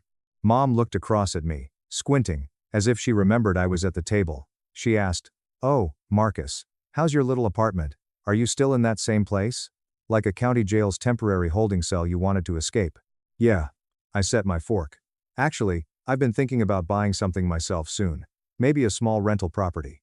I've saved up quite a bit of money from the property management job." Dad laughed. He threw his head back and laughed loudly, as if I had said I was moving to Mars to run a potato farm. Dad said, "Marcus, come on now," wiping a tear. "That's way over your head. You manage apartment buildings for other people. You fix their leaky toilets. You don't own them. Maybe try renting something a little nicer first. Move out of that sketchy neighborhood. Baby steps, son. Baby steps." The 7-year-old Leo smiled into his mashed potatoes. He remained silent. "No need. Established order." I nodded slowly with a tight, unpleasant smile. "You know what? You're probably right." Mom's comforting hand pat felt like patting a stray dog that peed on the carpet. "We just want what's best for you, sweetie. There is absolutely no need to take unnecessary risks. You've always struggled with big responsibilities. Unfortunately, being the family disappointment rarely has a big moment. 1,000 tiny incisions write 'not good enough' in thick, raised scar tissue on your mind. A complicated scale model city for a state science fair took me a month at 13. Every micro street lamp was wired by me using tiny LED lamps and a complicated battery circuit. District-wide winner. How did Dad react when I brought the huge trophy home? "Well, at least you're good with your hands. Maybe you can be an electrician." Leo won 4th honors at a regional track meet 3 months later. My dad got him a MacBook Pro and took him to a professional basketball game over the weekend. I was patted on the back and told to take out the trash before they got home. That night, I drove home from dinner to my flat. The walk-up had a 4th floor. No lift. My neighbors included a man who played bongos at 2 a.m. and an elderly woman who collected porcelain cats and yelled at the mailman. Real estate agents call 600 square feet cozy, which I paid $1,300 a month for. You can touch all 4 walls if you stand in the center of the living room and stretch. It was mine. Every month, I paid on time. I entered, dropped my keys on the counter, sat on my $40 Facebook Marketplace brown corduroy couch, and opened my laptop. I did something my family didn't know for 8 months. I studied real estate investing extensively, not just Lamborghini rental videos on YouTube. Serious intellectual studies. I took advanced online classes. I read 15 tax, asset leveraging, and property management books. In underground forums with multimillionaires, I argued cap rates, cash-on-cash returns, and depreciation schedules. Over 4 years, I saved every nickel. I never vacationed. My last vacation was sleeping on my friend Elias's terrible couch in Denver because I couldn't afford a motel, no new car. I thought my 2006 Toyota Camry's check engine light was interior lighting after 210,000 miles. I never ate out except for local 2-for-1 restaurants. I saved $35,000 in a high-yield account after 4 years of monastic life. I tracked one property for 3 months. Industrial East Side duplex. The bank-owned foreclosure listing had crime scene investigator-style photos. Bad paint was peeling off in large pieces. Jungle-like lawn. One front window was plywood. I drove past it a dozen times. Solid bones. The roof was 5 years old. Long-term tenants. Rented both units, month to month for peace. The bank demanded $115,000. After running financial models on my spreadsheets many times, I saw the numbers when I closed my eyes. My monthly mortgage, taxes, and insurance would be $750 with $23,000 down, 20% to avoid PMI, and a 6.2% conventional commercial loan. Both condos rented for $1,800. Maintenance reserves, property management software, and vacancy allowance yielded $600 passive monthly profit. My asset would exist, valued over time, printed deed with my name. My local credit union pre-approved me. I scheduled a pre-inspection. Just telling my agent to submit the offer worked. As I hovered over the trackpad, my dad's booming, sarcastic laugh echoed in my small apartment. "It's beyond you, baby steps." Checked listing photos. Staring at my meticulous spreadsheets. Then I heard my voice from my chest. The voice that survived 29 years of being told I wasn't enough. Screw them. My real estate agent, Sarah, received my email. "Let's. The full price. Send contract." Clicked send. Closing the laptop. I didn't tell family. 4 weeks of paperwork, anxiety, and bureaucracy followed. Acceptance, check, assess. The loan officer kept calling to request blood tests, and my firstborn. We need employment proof. Request your last 4 pay stubs. A letter explaining a $40 overdraft from 3 years ago is needed. I attended Sunday family dinners despite pain. After my offer was accepted, Leo happily announced his mortgage approval on Sunday. He boasted, closing in 2 weeks, offering green beans. Mom nearly wept. Our boy. A real homeowner. Leo was offered scotch by dad. To smart investments, son. To building a legacy. Sipped tap water and said nothing. Later that night, Mom surprised me in the kitchen as I silently loaded the dishwasher, my eternal family duty. You seem terribly quiet tonight, Marcus. Just tired? How's the apartment managing going? It's fine, I said, scrubbing a pot. She dried a plate with a live, laugh, love, towel. You know, if you ever wanted to go back to school, get a real degree, your father and I could probably help you with a little bit of the tuition. Not a lot, but some. Some help. He got $15,000 for an unaffordable home. Offerings included community college tuition. Mom, I'm fine. Thanks. She sadly grabbed my shoulder. We just worry about you. You're drifting. Translation. We all think your life is a tragedy and want you to know. At 11:47 p.m., my phone buzzed loudly on my nightstand. Text from Sarah. It appraised at $120,000. You gain equity. Clearly closed Thursday. Congratulations. I stared at that SMS in bed for 10 minutes. Property ownership was my goal. I wanted to shout. I wanted to call my parents and yell from my bad 4th-floor apartment balcony. But I didn't. Mine is this victory. They should have avoided contamination. Day of closing. I told my boss I had major dental issues. I took my worn Camry and one Target button-down shirt to the title company. The office smelled like old coffee, carpet cleaner, and paper. I, Sarah, and a title officer named Brenda who looked like she had been stamping paperwork since Reagan. Brenda repeated sign here, initial here, date here, moving stacks of paper across the mahogany table. My hand cramped from signing. Brenda finally collected the stack, stamped the top page, and gave me a large manila folder and brass keys. Congratulations, Mr. Hayes. You are officially a property owner. I left in the crisp afternoon air with paperwork in my chest, and a new feeling. True pride. The kind earned by sweat, blood, and silence. In my Camry, I called my best friend Elias. He said, "Yo, what's up?" I did it. I bought a property. Closed 10 minutes ago. I own a duplex. The other end was silent. Oh, holy shit, man, that's incredible. Did you tell your parents? No. Why the hell not? Because they would instantly find a way to make it about Leo's house being better. They'd ask about the neighborhood, the paint, the school district, and minimize it until it felt like a failure. Fair point, Elias laughed. So, what now? Now, I go see my house. I drove east and parked on the cracked concrete driveway to look. It looked worse in person than photos. Very small tree-sized weeds existed. Someone spray-painted a strange symbol on the garage door. Defying physics, one aluminum gutter hung from the roof. It was mine. I knocked on Unit A. This late, 50's woman opened the door. She was exhausted but happy. Can I help you? "'S-okay. Hi, I'm Marcus. I'm the new owner. The new landlord." Declaring them felt magical. New landlord. Her face showed relief immediately. Oh, thank God. The last owner was a ghost. He never fixed a single thing. The bathroom sink has been leaking for 4 months, and the garbage disposal sounds like a dying animal. I'll be here Saturday morning at 8 a.m. to fix both of them, I add. Her face lit up like I gave her $1 million. Really? Really? I took careful notes and made lists while walking through both units for 2 hours. Costly, long lists. Speaking to tenants who needed my help in a scuffed living room was a new feeling. Purpose. I took a phone selfie holding the keys in front of the peeling duplex. Nearly started family group chat. Nearly attached photo. I almost wrote, disappointment did. Then I remembered Dad's loud laugh. Mom's condescending pat. Arrogant Leo smiles. A photo was deleted. They weren't included. Not yet. Maybe never. My first weekend as a homeowner was terrible. I quickly learned 3 crucial lessons. Fixing a dripping plumbing trap sounds easy until you're under a dark cabinet with dirty water spraying your eyes. YouTubers lie in DIY tutorials. A quick 1-5-minute fix takes 4 hours of screaming and 3 humiliating Home Depot visits. 3. Personal wood or pipe repair is spiritually rewarding.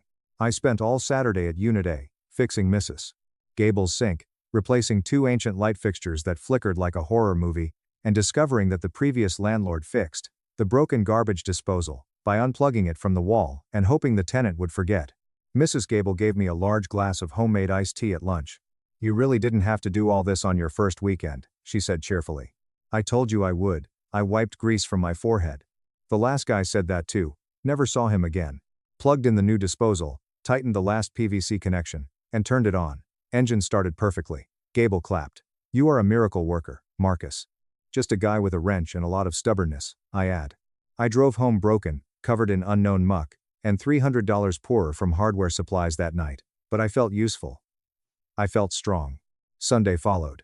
Leo's official housewarming, the Friday close went through. I brought cheap wine to his new house. It smelled like expensive pot roast and new paint. The official successful family event sent.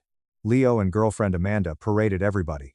A gated HOA community housed a massive 4-bedroom, 3-bathroom suburban monster. Mom exclaimed, "The backyard is huge."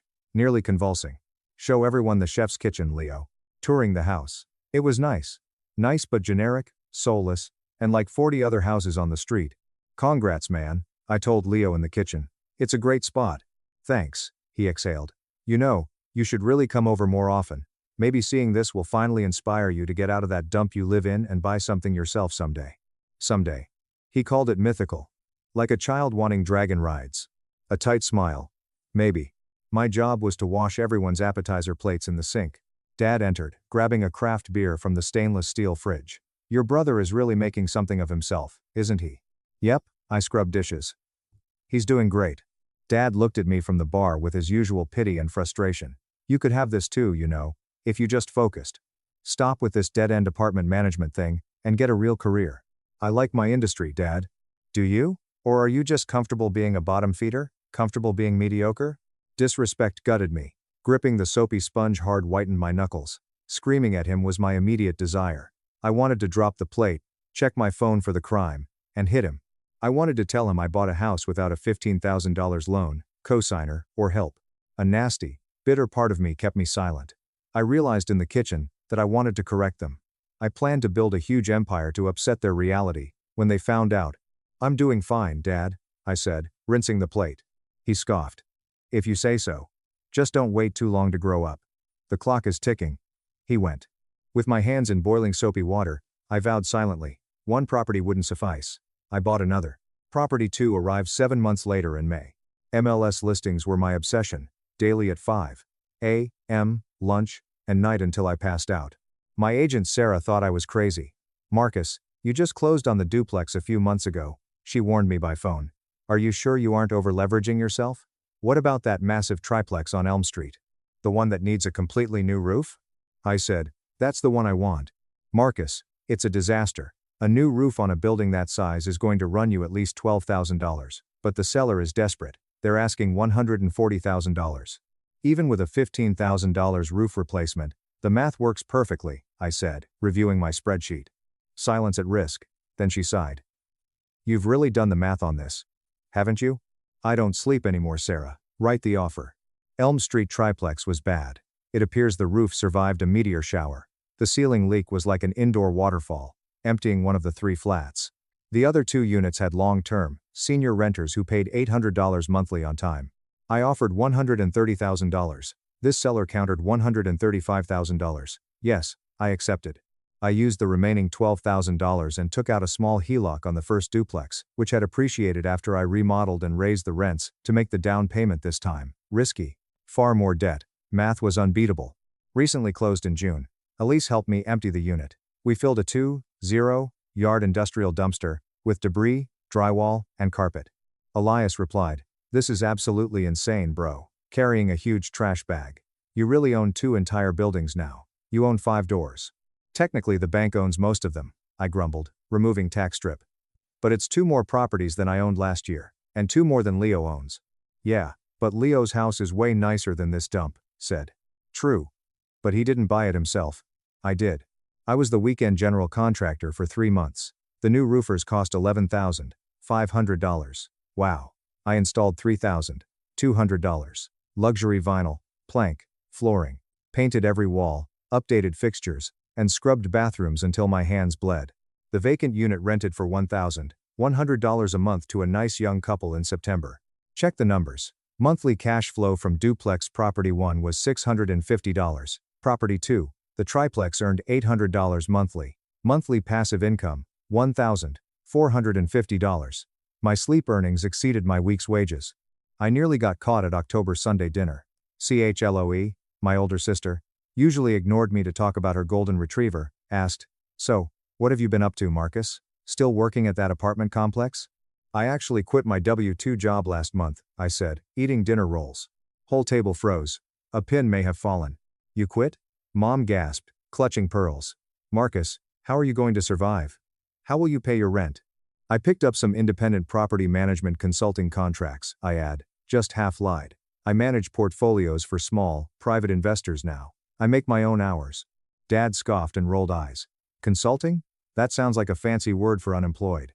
You're throwing away a steady paycheck to be a freelancer?" Leo laughed loudly. "So, let me get this straight. You're still just fixing toilets, but now you're doing it without health insurance? Brilliant career move, bro." Everyone laughed at the table. Smile, drink water, and stare at Leo intently. Something like that. Never mention my private investor portfolio. My $320,000 properties earn nearly $1,500 per month. December brought 3 properties. Another town had a small, 2-bedroom, single-family home, near a popular lake and hiking trail. Exhausted, the landlord wanted out. Listed at 800 of Fempton, null. You got $105,000 cash and hard money. Accepted. I changed tactics from hiring a long-term tenant. I wanted short-term rentals. Home furnishings came from IKEA, Wayfair, and Facebook Marketplace with $8,000 from my cash flow reserves. I made it chic and modern. Professional photos by me. I listed it on Airbnb. Within 48 hours, it was booked for 3 months. The little lake house made $2,800 a month in pure profit by spring, more than both multifamily buildings. 3 properties. 6 rentals. About $450,000 portfolio. Monthly cash flow after mortgages, expenses, and reserves, $4,250. At 29, I was financially independent. My family thought I was a pitiful paycheck-to-paycheck failure. Thanksgiving dinner that year was crucial. Nearly skipped it. The charade exhausted me, so I skipped 4 Sunday dinners. I gave in when Mom cried, guilting me. I wore my old hoodie and jeans. It was clear Leo and Amanda were excited. Leo stood up and forked his glass before we finished the appetizers. "Amanda and I have a massive announcement," he says. "We're pregnant." Chaos in the dining room. Crying mom shouted. Dad jumped up and bear-hugged Leo, she screamed. Clapping politely, I smiled. "I meant, congratulations, guys. That's huge. Babies bless." Naturally, we discussed Leo's finances. "You're going to need more space," Dad told Leo, pointed at a turkey leg. "That 4-bedroom is going to feel cramped with a baby and Amanda's home office. When you're ready to upgrade to a bigger place, your mother and I are prepared to help again. Family investment. No more turkey chewing," I regarded Dad. "You're going to buy him another house?" He frowned. "We are going to assist him in building generational wealth, Marcus. Something you wouldn't understand." Chloe smiled at me. "What about you, Marcus? Still consulting? Still living in that tiny apartment with the loud bongos guy?" I set my fork down slowly and said, "Actually, I've transitioned completely into real estate investing." The table quieted again. "Investing?" Dad scowled. "With what money? You have to have capital to invest, Marcus. You can't just play Monopoly with your meager savings." "I've been saving a lot," I whispered. Loudly, Leo laughed. "Dude, investment properties are wildly expensive. You'd need like 40 grand just for a single down payment on a garbage house. You don't have that kind of cash." "I'm aware of how the math works, Leo." Dad's table-slamming hand rattled the silverware. "Marcus, stop living in a fantasy world. Be realistic for once in your life. Real estate isn't a game for beginners. You will bankrupt yourself. You need to stop this nonsense, go back to community college, get a business degree, and beg for your W-2 job back. You are going to lose everything." I saw the man who ignored me always. My brother laughed at me from a house my parents bought, wearing a designer shirt. Water was sipped slowly. I mentally counted 3. "I appreciate the unsolicited financial advice, Dad. Really." Baby names were quickly discussed, but the damage was done. As usual, Leo entered the kitchen after I loaded the dishwasher. "Hey man," Leo said, leaning against the counter. "I wasn't trying to shoot you down out there. It's just, real estate is insanely risky." I asked, "Is it?" without looking up from the plates. "Yeah, dude, honestly, my mortgage is absolutely crushing me. Between the property taxes, the HOA fees, the maintenance, I'm barely scraping by every month. Amanda's credit cards are maxed out. No more scrubbing. Wait, really? I thought you had it all figured out. Dad said you were building a legacy.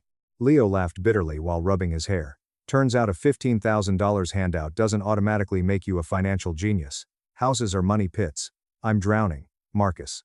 Wet plate in hand, I stood. One sentence could kill him. Nearly said it. 6 rentals are mine. I make $4,000 a month, doing nothing. You're failing at your game. But I didn't, I nodded. Sorry to hear that, man. Thanks for the warning.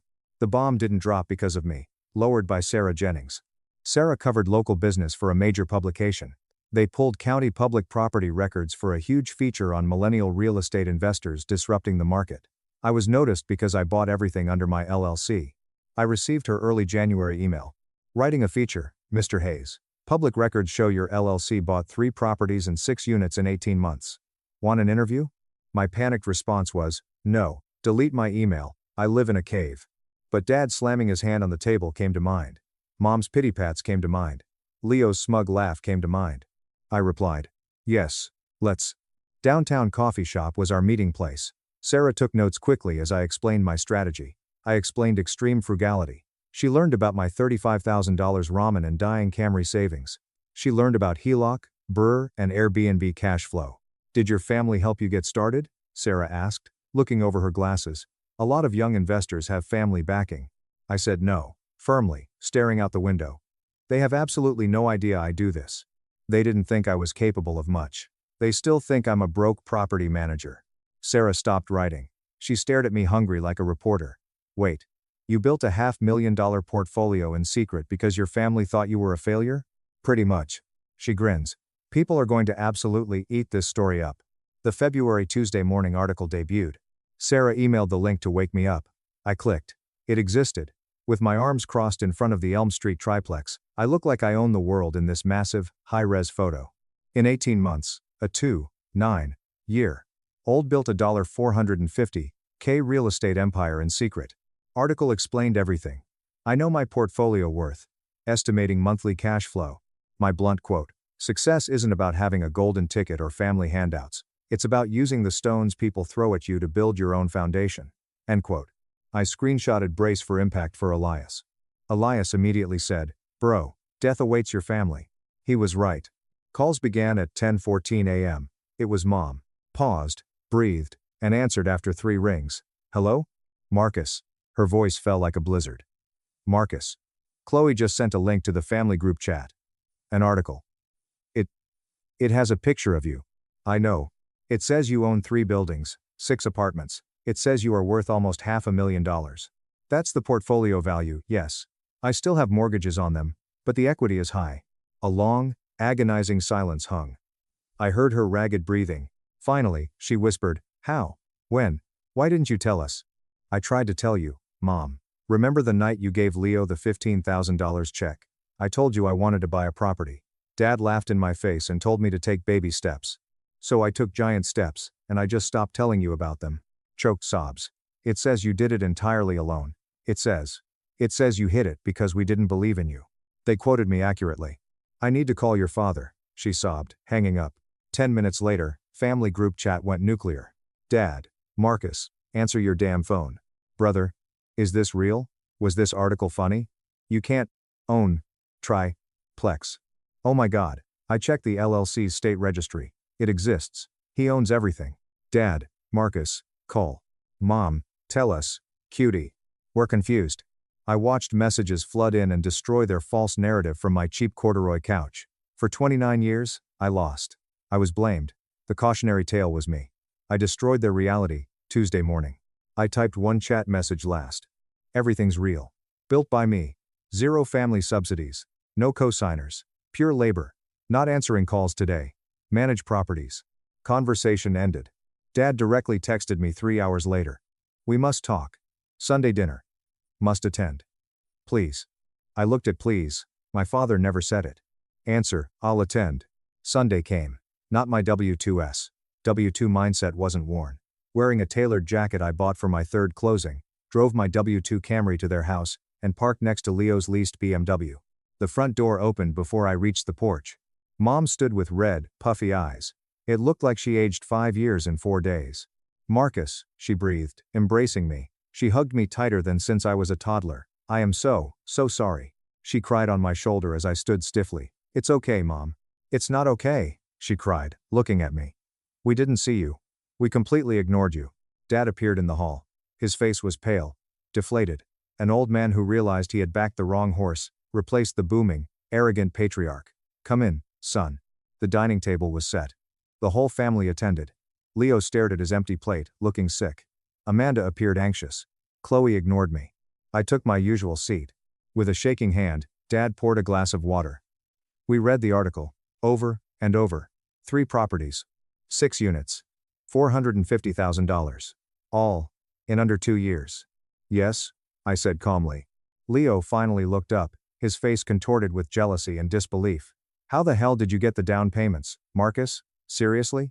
Did you do something illegal?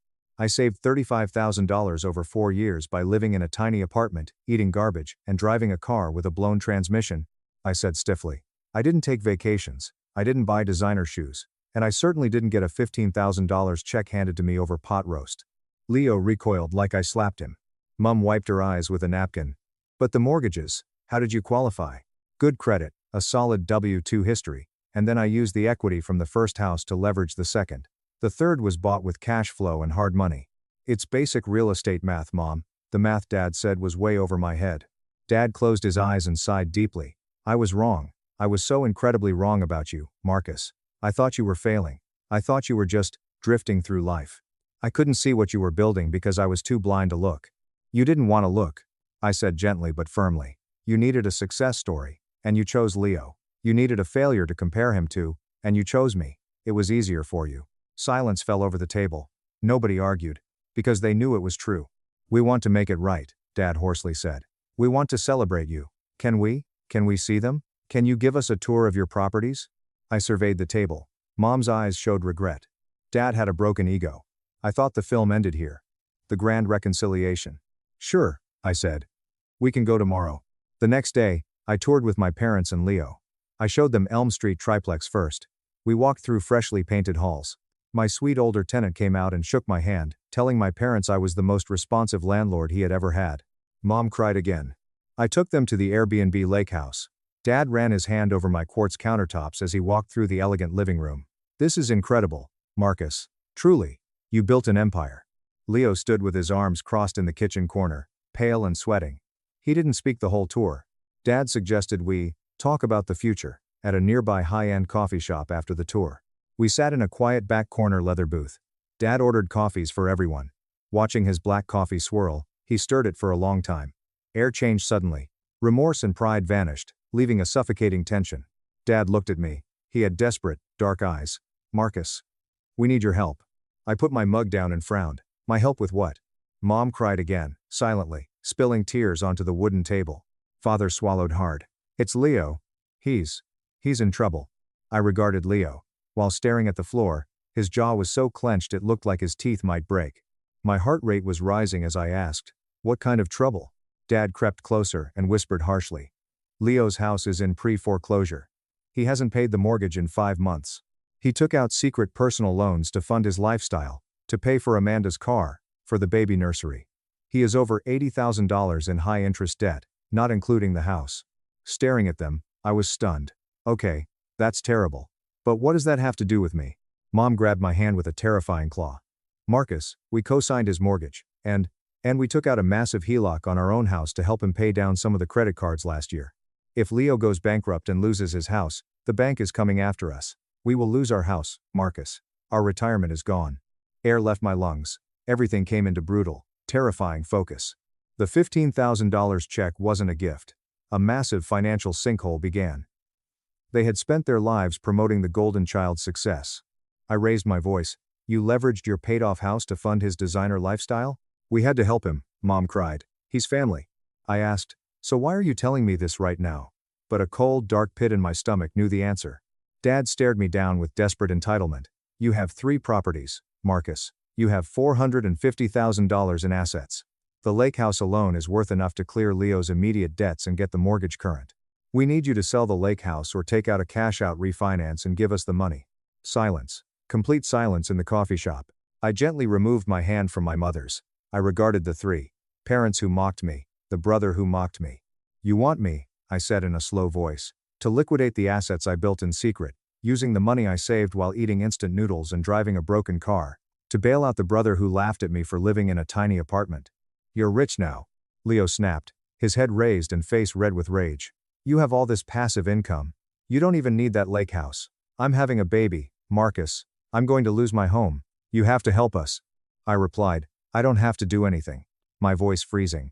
You dug this grave, Leo. You bought a house you couldn't afford. You bought cars you couldn't afford. You went on vacations you couldn't afford. And Dad, you enabled him. You co-signed the suicide note. Dad slammed his hand on the table, startling the barista across the room. We are your family. We gave you life. You are sitting on a gold mine, while your brother is drowning. You are going to sell that property and help this family, or so help me God. Or what? I asked, leaning forward and staring at him. Or what, Dad? You'll cut me off? You'll stop inviting me to Sunday dinners where you mock my career? You'll stop giving me the $0 in financial support you've provided since I was 18? You have literally no leverage over me. None. I built my life completely insulated from your toxicity. Now Mom was hyperventilating. Marcus, please. We will lose our home. I regarded my mother, the lady who patted my hand and advised me against risk. I'm sorry, Mom. But Dad gave me some great advice once. He told me that real estate isn't a game for beginners. He told me not to take unnecessary risks. Bailing out a sinking ship with a $80,000 hole in the hull is an unnecessary risk. Got up from the booth, I placed a $20 bill from my wallet on the table to cover the coffees. You didn't want to help me when I was nothing, I told them, feeling a huge weight lift off my shoulders. You don't get to rob me now that I'm something. Good luck with the bank, Leo. Maybe you should try baby steps. After turning around, I left the coffee shop, not looking back. The aftermath was biblical. My phone exploded for 3 weeks. Rants, threats, sobbing voicemails, guilt trips. Chloe called me sociopath. After receiving a heavily edited version of the story, my extended aunts and uncles bombarded me on Facebook with messages calling me a greedy monster. I blocked them all. A modest, reliable Honda CR-V replaced my W2 Camry and I went no contact. The inevitable happened 6 months later. Leo's huge suburban home was foreclosed. Bank repossessed it. My parents got into a terrible financial situation because they co-signed and cross-collateralized their home with a massive HELOC. They had to sell their beautiful 4-bedroom family home at a huge loss to pay off their debts and avoid bankruptcy. They moved to a cramped 2-bedroom apartment in a worse neighborhood. Leo, Amanda, and their newborn had to move into the apartment's 2nd bedroom. Elias, who still spoke to Leo's friend, told me everything. It's brutal, man, Elias said over a beer at my house. They lost everything. Leo is working at a cell phone kiosk at the mall now to pay off the remaining credit cards. Your parents are miserable. Ah. Actions meet consequences, I said, sipping beer. Elias asked quietly, do you ever feel bad about it? Like, you could have saved them. It took some time to consider. Considered the science fair. I considered the $15,000 check. I considered coffee shop demand. I said no, honestly. If I had given them the money, Leo would have just blown it again.